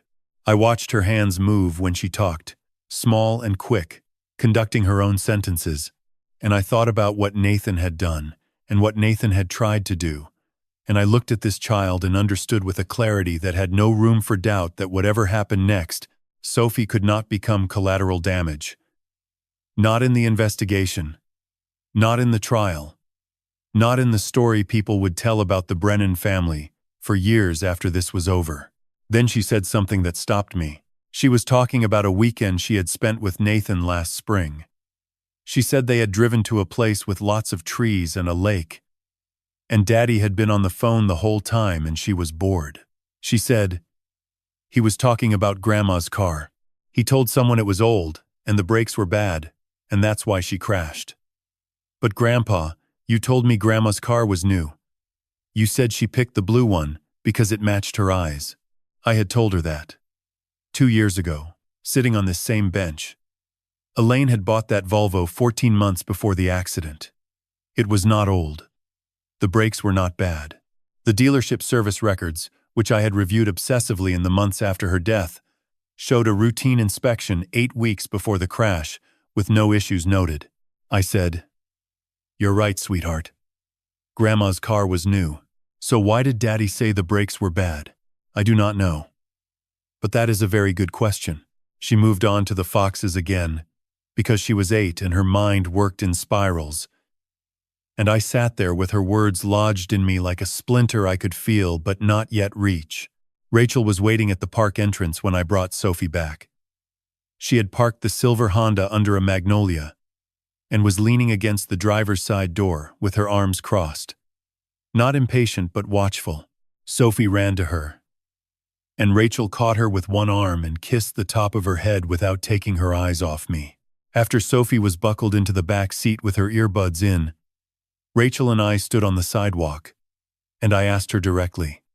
I said, "Rachel, why did your marriage end?" She did not flinch. She had been expecting the question, maybe not today, but eventually. She said, "Because I stopped recognizing him." She told me that Nathan had changed in the 2 years after Elaine's death. Before that, he had been careless with money, but not obsessive. After, something shifted. He became secretive. He opened accounts she did not know about. He started taking calls in the garage with the door closed. He bought a second phone that he kept in his briefcase, and when she asked about it, he said it was for work. She checked. His firm had not issued a second phone. She said one night, about 3 years ago, she had found him at the kitchen table at 4 in the morning, with his laptop open to a spreadsheet she had never seen. Rows and columns of numbers, dates, amounts, names she did not recognize. When he saw her, he closed the laptop so fast the screen cracked at the hinge. He said it was a case file. She knew it was not a case file, because case files did not make your hands shake. I filed for divorce 6 months later, Rachel said. Not because of the money, because he looked at me one morning and I realized I was afraid of him. Not afraid he would hit me, afraid of what he was becoming. Something behind his eyes had gone out, and whatever replaced it did not include me or Sophie. I asked her if she would be willing to speak to Detective Voss. She said she already had. Voss had called her 2 days ago. Rachel had told her everything she had just told me, plus one thing she had not mentioned yet. The week before Elaine's accident, Rachel said, Nathan drove to Savannah alone. He told me he was visiting a college friend in Jacksonville, but his Easy Pass records showed he took the Savannah exit. I only found out because the charge appeared on our joint account, and the location did not match what he had told me. She looked at me steadily. I did not think anything of it then. I think about it every day now. She got in the car. Sophie waved at me through the window, her hand opening and closing like a small starfish. I waved back and watched them pull away. And I stood on that sidewalk in the golden Savannah light and felt the last wall between suspicion and certainty begin to crack. Nathan had been in Savannah the week before Elaine's brakes failed. He had lied about where he was going, and 6 years later, his own daughter had heard him telling someone that the car was old and the brakes were bad. A story that contradicted every fact I knew. The splinter Sophie had put in me was no longer something I could feel but not reach. I could see it now, and it had roots. Voss called me on a Tuesday morning and asked me to come to the Chatham County Sheriff's Office. She did not say why. She said, "Bring the dealership records for your wife's car, if you still have them." I still had them. I had kept every document related to Elaine's death in a manila folder in the bottom drawer of my desk, filed behind my tax returns, because I did not know where else grief was supposed to go. The sheriff's office was on Carl Griffin Drive, a flat brick building that smelled like floor wax and burnt coffee. Voss met me in a conference room on the second floor. She had pushed the table against the wall and covered it with 3 separate groups of documents, each group anchored by a colored tab. Blue, yellow, red. She had organized this the way a prosecutor builds a case, in layers. And when I saw that arrangement, I understood this meeting was not an update. It was a presentation. She had found something, and she wanted me to see how she found it. She started with the blue tab. The accident report. Elaine had died on March 7th, 6 years ago, on a stretch of Whitfield Avenue south of Thunderbolt. It was raining. She was driving home from a fundraiser at the Telfair Academy. The Volvo crossed the center line on a curve, struck a drainage culvert, and rolled. She was pronounced dead at the scene. The investigating officer noted brake failure as the probable mechanical cause. No skid marks. No evidence of braking before the curve. The case was closed within 3 weeks. Accidental death due to mechanical failure. I had read that report so many times the sentences had become textures, shapes without meaning. But Voss pointed to a line I had looked at 100 times without truly seeing. Under the section titled, Vehicle Inspection Summary, the officer had written, Brake fluid reservoir empty. Lines inspected visually. No further forensic analysis conducted. Visually. Not mechanically. Not microscopically. The officer had looked at the brake lines and seen that they were damaged, and because the car had just rolled down an embankment and struck a concrete culvert at 40 miles per hour, he had attributed the damage to the crash itself. He had not asked whether the damage existed before the crash. He had no reason to. No one suspected anything. A woman drove in the rain, her brakes failed. She died. Tragedy. Not crime. Voss moved to the yellow tab. The timeline. She had subpoenaed Nathan's Easy Pass records going back 7 years. Rachel Winter's information was accurate. On March 1st, 6 days before Elaine's death, Nathan's Easy Pass was charged at the Savannah exit of Interstate 16 at 11:42 in the morning. A second charge appeared at the same toll point, heading northbound at 6:18 that evening. 6.5 hours in Savannah. He had told Rachel he was visiting a college friend in Jacksonville, but there were no toll charges anywhere on the Jacksonville route. Voss had also pulled Nathan's phone records for that day. Between 12:30 and 1:15, his phone connected to a cell tower less than half a mile from my house. Between 2 and 3:45, it connected to a tower near the Volvo dealership on Abercorn Street, though Voss had confirmed with the dealership that Nathan had no service appointment and was not listed as an authorized contact on Elaine's account. Between 4 and 5:30, his phone was back near my house. He had spent the afternoon moving between my home and the place where Elaine's car was serviced. 6 days before she died. Voss moved to the red tab. She opened a folder of photographs.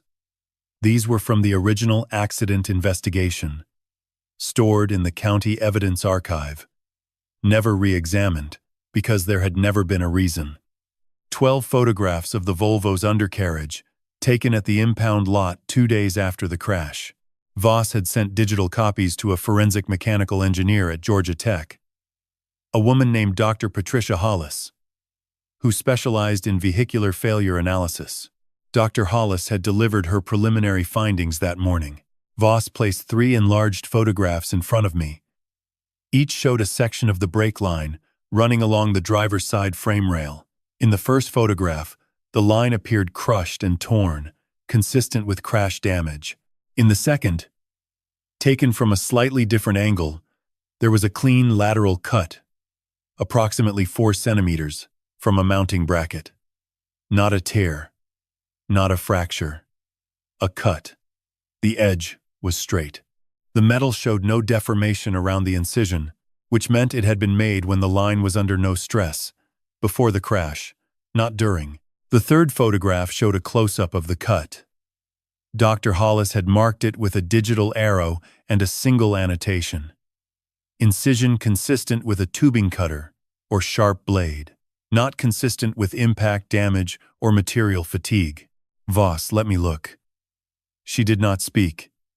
She understood, better than most people I had worked with in 38 years, that some facts need silence around them. My wife did not die because her brakes failed in the rain. My wife died because someone cut her brake line and waited for the rain to do the rest. And the person who did it had driven from Atlanta to Savannah 6 days before, spent the afternoon near my house and near the dealership where her car was serviced, and driven back the same evening. I set the photographs down. My hands were steady. My vision was clear. I was aware of the fluorescent light humming above me, and the faint sound of a phone ringing somewhere down the hall, and the texture of the table under my fingertips. I was aware of everything in that room with a precision that felt almost surgical, because if I allowed myself to feel instead of observe, I would not survive the next 30 seconds. Voss said, "Judge Brennan, based on these findings, I am reopening the investigation into your wife's death as a potential homicide. I need to ask you formally, do you consent to Nathan Brennan being named as a person of interest in both cases?" I looked at the photographs of Elaine's car. I thought about the curve on Whitfield Avenue, the rain, the culvert. I thought about her driving alone with the radio on, the way she always did, pressing the brake pedal and feeling nothing, understanding in the last 2 or 3 seconds that something was terribly wrong, and having no time to do anything about it. I said, yes, one word. The heaviest I have ever spoken. I drove home from the sheriff's office with both hands on the wheel and the radio off. The route was 12 minutes. I remember every turn. I remember the light at Drayton and Liberty was red for 43 seconds because I counted. Counting was something I could do. Counting kept the other thing at a distance long enough for me to get inside my house, close the door, and sit down in the chair by the window where Elaine used to read. Her chair. Not mine. I had not sat in it since she died, because sitting in it felt like wearing someone else's clothes, intimate in a way I had not earned. But that afternoon I sat in it, and I did not move for a very long time. The chair smelled like nothing now. 6 years had taken everything, the lavender hand cream she used every evening, the faint trace of the jasmine tea she drank while reading, all of it gone. But the cushion still held her shape. A slight depression on the left side, where she always tucked one leg beneath her. I put my hand on that depression, and I held it there as though I were pressing a wound. I need to tell you about Elaine. Not the version that exists in police reports and insurance paperwork, the woman who died on Whitfield Avenue in the rain. The Elaine I knew. She was 58 when she died, and she was still the most awake person in any room she entered. Not loud, not performative. Awake. She noticed things that other people walked past. She once stopped in the middle of a crosswalk to pick up a cicada shell because she said it was a perfect engineering document and Sophie should see it. She read 3 books a week and remembered every one. She could tell you the name of every child in Sophie's preschool class and every grandparent who did the afternoon pickup. She kept a garden that she talked to when she thought no one was listening. Full conversations with the rosemary about whether it was getting enough sun. She was the person I told the truth to. In 38 years on the bench, I learned to keep my opinions precise and my emotions invisible. Elaine was the place where I did not have to do that. I would come home from a sentencing that had hollowed me out, and she would take one look at my face and say, "Sit down, Walter, and tell me what happened." And I would sit down and tell her what happened, and the weight would redistribute itself into something I could carry. Nathan took that from me. He drove to Savannah on a Saturday in March, crawled under her car, and cut the brake line with a tool he had probably bought at a hardware store. And then he drove back to Atlanta and waited for the rain. I tried to understand why. The insurance on Elaine's life was $200,000, modest by any measure. At the time, Nathan was 28, working as a first-year associate at a mid-size firm, earning enough to live but not enough to cover the spending habits he had already developed. $200,000 would have been transformative for him. A clean slate. Debts erased. Credit restored. A fresh start built on his mother's body. I sat in her chair, and I did the arithmetic, the way he must have done it. The premium cost, the waiting period, the probability of investigation, the risk. He had calculated all of it. He had looked at his mother, the woman who had held him when he could not sleep and driven him to baseball practice and proofread every paper he wrote through college and law school, and he had decided that her death was worth $200,000. And then, 6 years later, he had done it again. Bigger, better, more elaborate. The Macallan, the Brodifacoum, the vitamin K, the swapped lock, the recalibrated alarm. $600,000 this time, because his debts had grown and the price of a parent's life had inflated accordingly. My son was not a man who had made a terrible mistake under pressure. My son was a man who had murdered his mother, gotten away with it, lived comfortably on the proceeds, and when the money ran out, had designed a more sophisticated version of the same crime with his father as the target. The first killing taught him what worked. The second was an improvement.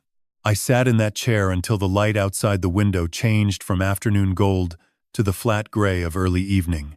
I watched the shadows of the magnolia branches move across the floor the way Elaine used to watch them, slowly, as though they were saying something worth hearing. And I made my decision. It was not a difficult decision in the way people might expect. The law is not ambiguous about murder. I had spent my career ensuring that people who took lives were held accountable, regardless of who they were, regardless of who loved them. I had sentenced fathers and sons and brothers and husbands.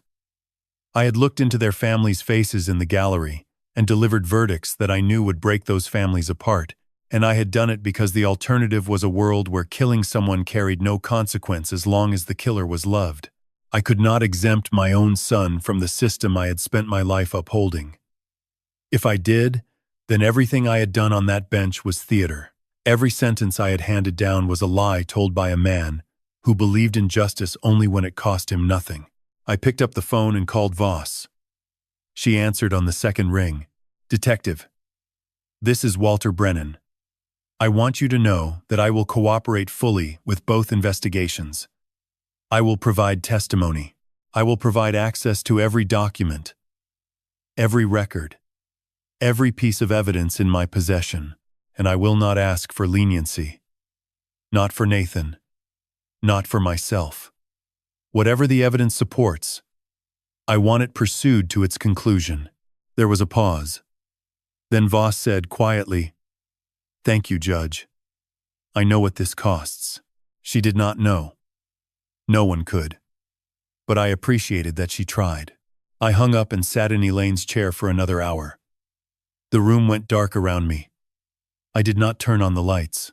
I listened to the house settle and creak the way old houses do at night, and I thought about Elaine talking to her rosemary in the garden, and I said to the empty room, "I found out.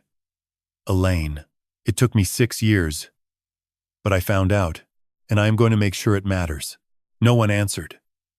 But the magnolia outside the window moved in the wind, and for a moment the branches sounded like pages turning. And that was enough. The call came at 5:47 in the morning. I know the exact time because I was sitting at the kitchen table with a cup of coffee I had made 20 minutes earlier and not yet touched, watching the sky above the magnolia turn from black to the deep bruised blue that comes just before sunrise in Savannah. My phone was on the table. Face up. Exactly where it had been all night. Voss said, "We are executing the warrant in approximately 15 minutes. Fulton County is assisting. I will call you when it is done." I said, "Thank you, Detective." She hung up. I picked up the coffee and drank it cold. The warrant had been signed the previous afternoon by Judge Martha Calloway of the Chatham County Superior Court, a woman I had known for 20 years. A woman who had sat 3 seats from me at Elaine's funeral. 2 charges. Murder in the first degree. State of Georgia versus Nathan Allen Brennan, for the death of Elaine Margaret Brennan on March 7th, 6 years ago. Attempted murder in the first degree, same defendant, for the poisoning of Walter David Brennan by means of brodifacoum, administered in a bottle of Scotch whiskey, on or about October 8th of this year. The warrant authorized arrest at Nathan's residence, a one-bedroom apartment on Peachtree Street in Midtown Atlanta, between the hours of 5 and 7 in the morning. I sat in my kitchen and I waited. The sky lightened. A mockingbird started up in the magnolia, running through its catalog of stolen songs. And I listened to it cycle through 3 different calls before I realized I was holding my breath. I had arrested no one in my career. Judges do not arrest. Judges authorize. Judges sign. Judges sit behind elevated desks and pronounce words that send other people to do the physical work of taking a human being's freedom away. I had signed hundreds of warrants. I had never once thought about what happened in the minutes between the signature and the handcuffs. Now I thought about nothing else. I imagined Voss in a vehicle outside Nathan's building, checking her radio, adjusting her vest. I imagined the Fulton County deputies in the hallway, the sound of boots on cheap apartment carpet, the knock that is not a knock but a declaration. I imagined Nathan asleep in his bed, or not asleep, perhaps lying in the dark the way I had been lying in the dark for weeks, waiting for something he knew was coming but could not stop. At 6:23, my phone rang again. Voss said, "He's in custody." No resistance. He was awake when we entered, dressed, sitting on the couch. He did not speak. He did not speak at all? Not a word. He stood when we told him to stand. He turned around when we told him to turn around. He put his hands behind his back before we asked. Then he looked at the lead deputy and said one sentence. I waited. He said, "Tell my father, I am sorry about the photograph." I closed my eyes. Of everything he could have said, of every possible sentence a man could form in the moment his freedom ends, and his life as he knows it collapses into a concrete holding cell and an orange jumpsuit and a number. He chose the photograph, not the scotch, not the pills, not Curtis, not Elaine. The photograph on the hallway wall that he had switched from Tybee Island to his law school graduation. The one piece of his crime that had no tactical purpose, that served no function in the killing, that was not part of any plan but was simply a son standing in his father's hallway, changing one picture of the past for another. I did not understand it then. I am not certain I understand it now. But I think he was saying that of all the things he had done, the one that haunted him was not the poison, or the pills, or the brake line. It was the moment he stood in my hallway and looked at that photograph of the 3 of us at Tybee Island. Nathan at 11, sunburned, grinning, Elaine in white, and could not bear to leave it there. Because that photograph was evidence of a family that had existed before he destroyed it, and looking at it while he was in the process of destroying what was left must have been unbearable even for him. So he replaced it with the graduation photo. A picture where he was the center, where Elaine and I were flanking him, supporting him, proud of him. A picture that told a different story, a story where he had not yet become what he was becoming. Voss told me Nathan would be transported to Chatham County by the end of the day for arraignment. She said the Fulton County booking process would take several hours. She said I did not need to be present for any of it, that the state would handle everything from here, and that ADA, Victoria Chen, had been assigned as lead prosecutor. I asked Voss one more question. I asked how he looked. She paused. Then she said, "He looked like a man who had been waiting for a long time, for something terrible to happen, and was relieved that it finally had." I understood that. Relief is not the same as remorse, but it lives in the same neighborhood, and sometimes, at a distance, they are difficult to tell apart. I sat at the table for another hour after the call ended. The coffee was gone. The mockingbird had moved on to a new tree. The sun was fully up now, pressing through the kitchen window with the flat insistence of a Georgia morning that does not care what happened during the night.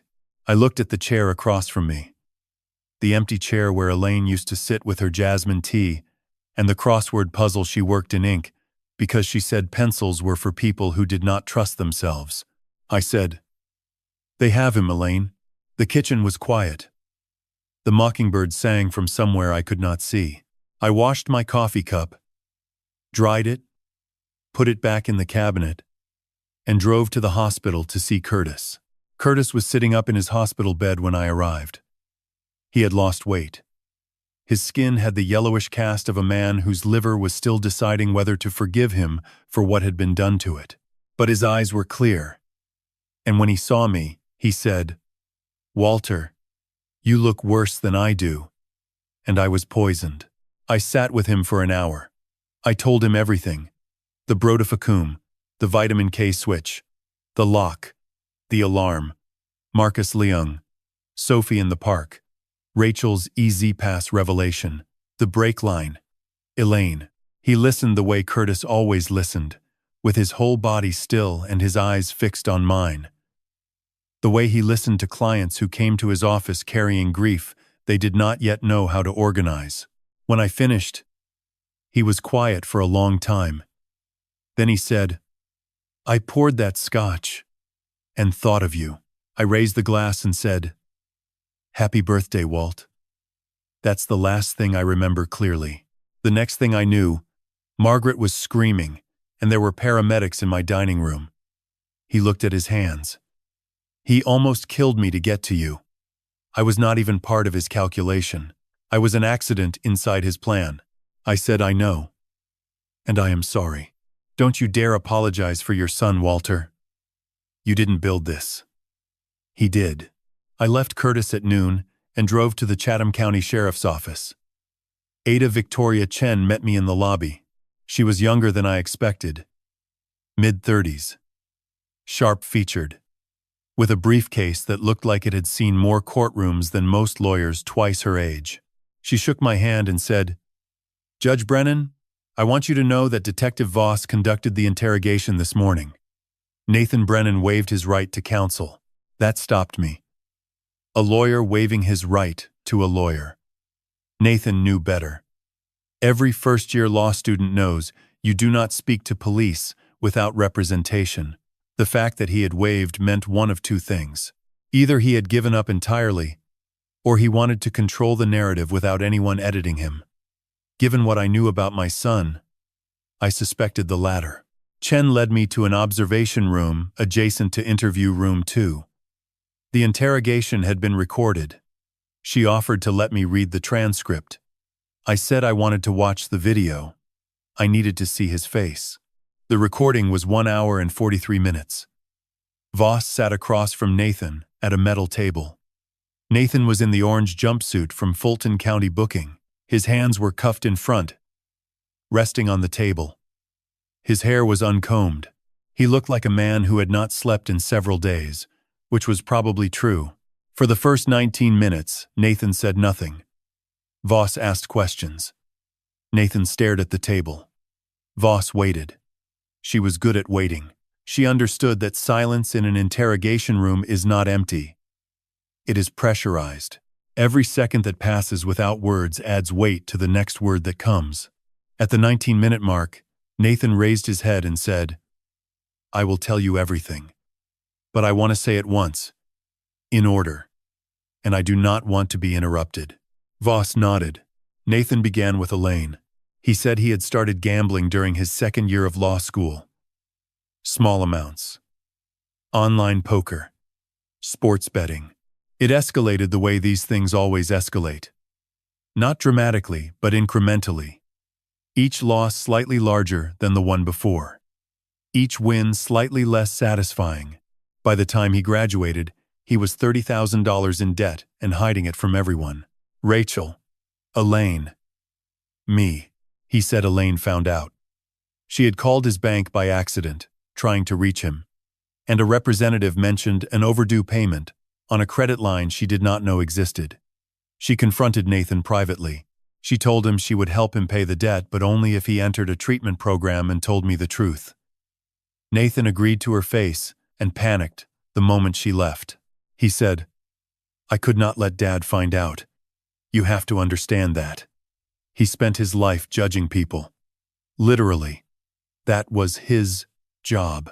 If he knew his son was a gambling addict in debt, he would have looked at me the way he looked at defendants. I could not survive that.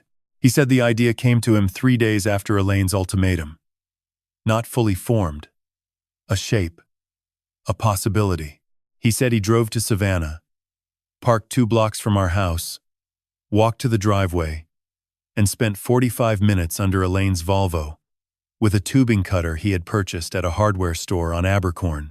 He said he did not think about what he was doing while he was doing it. He said he thought about it every day afterward. He said the insurance money came 5 months later. $200,000. He paid off the debt. He told himself it was over. Voss asked, "Was it over?" Nathan looked directly at the camera. For a moment, I felt as though he were looking at me through the screen. He said, "No, it is never over. You pay one debt, and another one grows." The money bought me 3 years. Then the crypto collapsed, and Marcus found me, and I owed more than I had ever owed before, and the only asset I could see was my father's life insurance. He described the plan methodically. The brodifacoum sourced from an industrial pest control supplier online, dissolved in acetone, filtered, introduced into the Macallan, through a hypodermic needle inserted beneath the foil. The vitamin K tablets ordered from a veterinary pharmacy under a false name, pressed into shape using a mold he had machined himself. The lock cylinder purchased from a locksmith supply company. Each component acquired over a 4-month period. Each from a different source, each paid for in cash, Voss said. You engineered your father's death the way an architect designs a building. Nathan did not flinch. He said, "I am my father's son." He taught me to be thorough. I stopped the recording. I asked Chen to give me a moment. She stepped out and closed the door. And I sat in that observation room and stared at the frozen image of my son on the screen. His mouth half open, his eyes flat, his hands still on the table. He had used me as his explanation. My thoroughness, my standards, my judgment. He had taken the thing I was most proud of, the precision I had brought to my work, and he had claimed it as the inheritance that taught him how to kill. I pressed play. I watched the remaining 40 minutes. He confessed to both crimes in clinical detail. He did not cry. He did not ask for forgiveness. He did not mention Sophie once. When the recording ended, I stood up and left the room. Chen was waiting in the hallway. She asked if I was all right. I told her I was not, and that I did not expect to be for some time, and that this did not change my willingness to testify. She said the arraignment was scheduled for the following morning.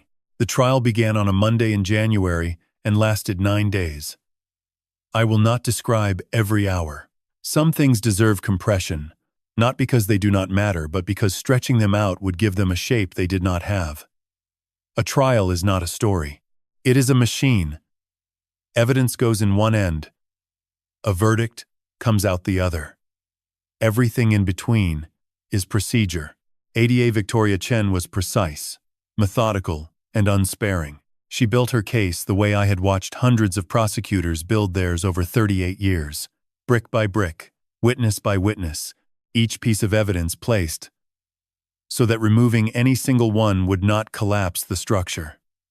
The brodifacoum analysis, Dr. Rao and the vitamin K substitution, Dr. Hollis and the brake line photographs, Allison Park and the lock cylinder, the alarm recalibration, the EZ-Pass records, Nathan's phone records placing him near my house and the Volvo dealership 6 days before Elaine's death, Rachel Winters on the stand, steady and devastating, describing the second phone and the 4 in the morning spreadsheet and the EZ-Pass charge that did not match, Marcus Leung, granted limited immunity, explaining the debt, the timeline, the 2 men he had sent to Nathan's apartment in September. Nathan's defense attorney was a public defender named James Okafor, a serious man who did competent work with an impossible case. He challenged the chain of custody on the vitamin K tablets. He questioned whether the brake line damage could have been caused by road debris rather than a cutting tool. He suggested that Marcus Leung's testimony was self-serving and unreliable. He did everything a defense attorney is supposed to do, and none of it was enough, because the evidence was not ambiguous. It was architectural. Every piece supported every other piece. Remove the vitamin K, and you still had the brodifacoum. Remove the brodifacoum, and you still had the brake line. Remove the brake line, and you still had a son who owed $350,000 to a man who did not accept apologies and a father with a $600,000 life insurance policy. I testified on the 6th day. I had prepared myself for this. I had reviewed my statements with Chen. I had organized my recollections chronologically. I had told myself that the witness stand was merely a chair, that the oath was merely words I had administered to others 10,000 times, that the courtroom was merely a room. None of that preparation mattered. When I walked to the stand and turned to face the gallery, Nathan was sitting at the defense table 12 feet from me. He was wearing a gray suit that someone had brought him, and his hair was combed, and his hands were folded on the table the way I had taught him to sit during church when he was a boy. Hands still, back straight, eyes forward. He looked at me, and I looked at him, and for a moment the courtroom dissolved, and we were in the kitchen on East Gaston Street, and he was 10 years old and asking me to help him with a history project about the Constitutional Convention. And I was showing him how to organize an argument, how to build a case from primary sources, how to be thorough. Chen asked me to describe the events beginning with my birthday. I spoke for 47 minutes. I described the package, the Macallan, the card, the phone call to Curtis. I described Dr. Rao's findings. I described the swapped lock and the recalibrated alarm. I described sitting in Elaine's chair and making the decision to cooperate.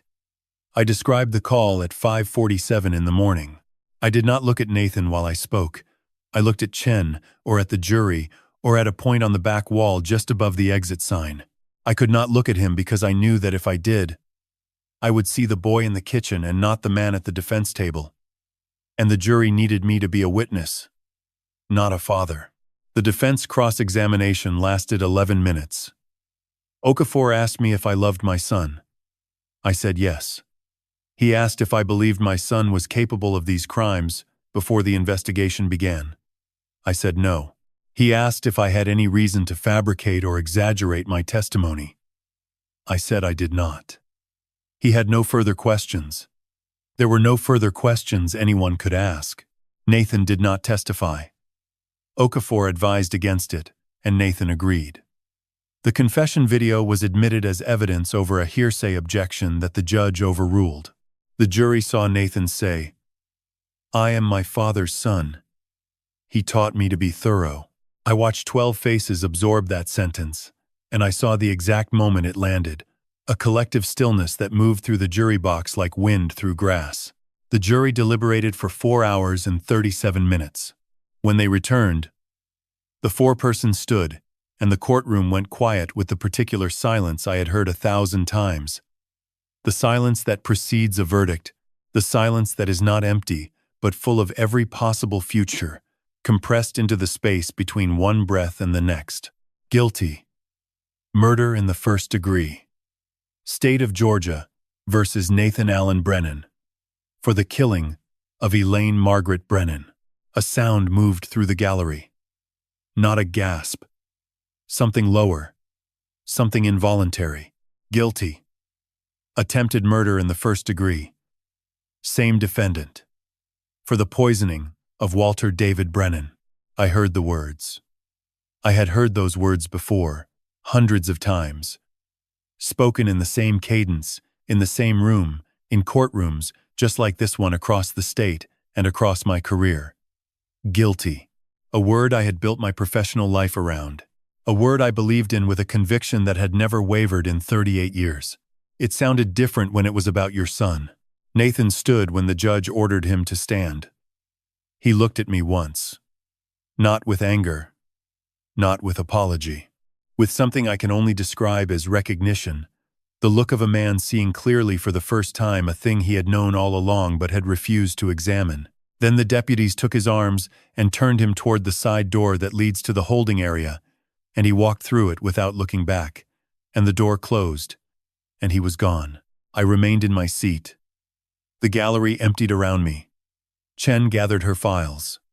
Okafor shook her hand. The court reporter packed her machine. The bailiff turned off the overhead lights in sections, back to front, and the courtroom dimmed in stages. And still I sat. I had spent my life in rooms like this. Rooms designed to convert chaos into order, violence into verdicts, grief into sentences measured in years. I had believed in these rooms. I still did, but I had never understood until that moment what it costs to sit on the other side of the railing and trust the machine to do its work when the machine is processing your own blood. The azaleas came early that year. By the second week of March, Forsyth Park was burning with them. Pink and white and deep coral, lining the walkways in clusters so thick they looked like something a painter had invented rather than something the ground had produced. Savannah does this every spring, reminds you that beauty is not contingent on what happened during the winter. The trees do not read the newspaper. The flowers do not know what you have lost. Sophie moved into the house on East Gaston Street in February. Rachel and I had agreed on the arrangement quietly, without lawyers, without a custody filing, because neither of us wanted Sophie anywhere near a courtroom for a very long time. Rachel was moving to Asheville for a job and a fresh start, and she asked me if I would take Sophie during the school year. She said, "She needs something solid, Walt. She needs walls that don't move." I said yes. It was the easiest word I had spoken in months. The first 2 weeks were an education. I had not lived with a child since Nathan was 13, and I had forgotten the particular chaos that an 8-year-old brings to a quiet house. Shoes appeared in places shoes should not be. The bathroom counter developed a permanent layer of toothpaste residue and hair ties. The refrigerator, which for 6 years had contained exactly the same 7 items, suddenly required yogurt in 3 flavors, string cheese, apple juice, and something called dragon fruit that I had to ask the grocery clerk to identify. But the noise was good. The chaos was good. I had lived in silence for so long that I had mistaken it for peace. It was not peace. It was just the sound of a house with no one left in it. Sophie claimed the guest room and rearranged it within 48 hours. She moved the desk under the window so she could see the magnolia. She taped a drawing of a fox to the closet door. She placed a framed photograph on the nightstand, a picture of Elaine holding her as a baby, both of them laughing at something outside the frame. I did not ask where she had found it. I was glad she had. We built a routine. I made breakfast while she got dressed. Eggs and toast on weekdays. Pancakes on Saturday. Nothing on Sunday because we walked to the bakery on Habersham, and she chose a croissant and I chose coffee. And we sat at the counter and did not talk about anything important, which was its own kind of importance. I drove her to school at 7:45. I picked her up at 3:15. In between, I did what retired people do. I read. I walked. I sat on the porch and watched Savannah move past at its particular pace, slow and certain, a city that has survived worse than what my family had done to itself. Curtis came for dinner on the 3rd Thursday in March. He brought a bottle of wine, then stopped in the doorway and looked at it and looked at me and said, "Perhaps I should have brought flowers." We both laughed. It was the first time either of us had laughed about any of it. And the laughter hurt in the way that healing sometimes does. Not because it reopens the wound, but because it reminds you the wound is still there. He looked well. The color had returned to his face. Margaret had put him on a strict diet that he complained about with the theatrical suffering of a man who knows he is being kept alive by someone who loves him.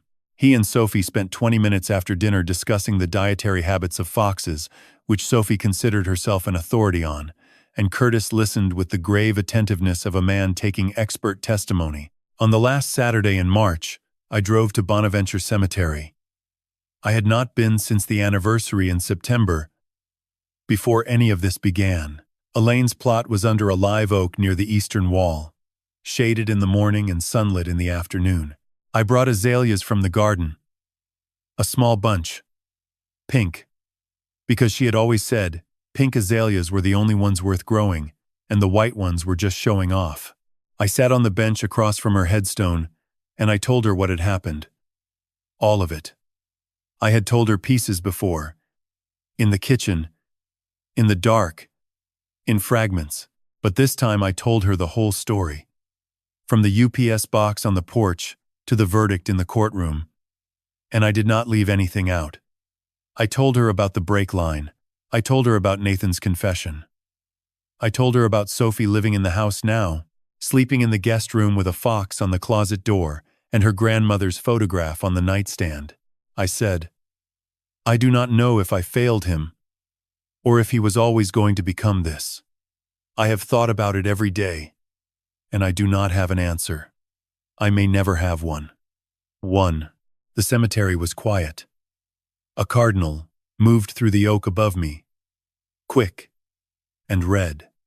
Somewhere beyond the wall, a lawnmower started, and stopped, and started again.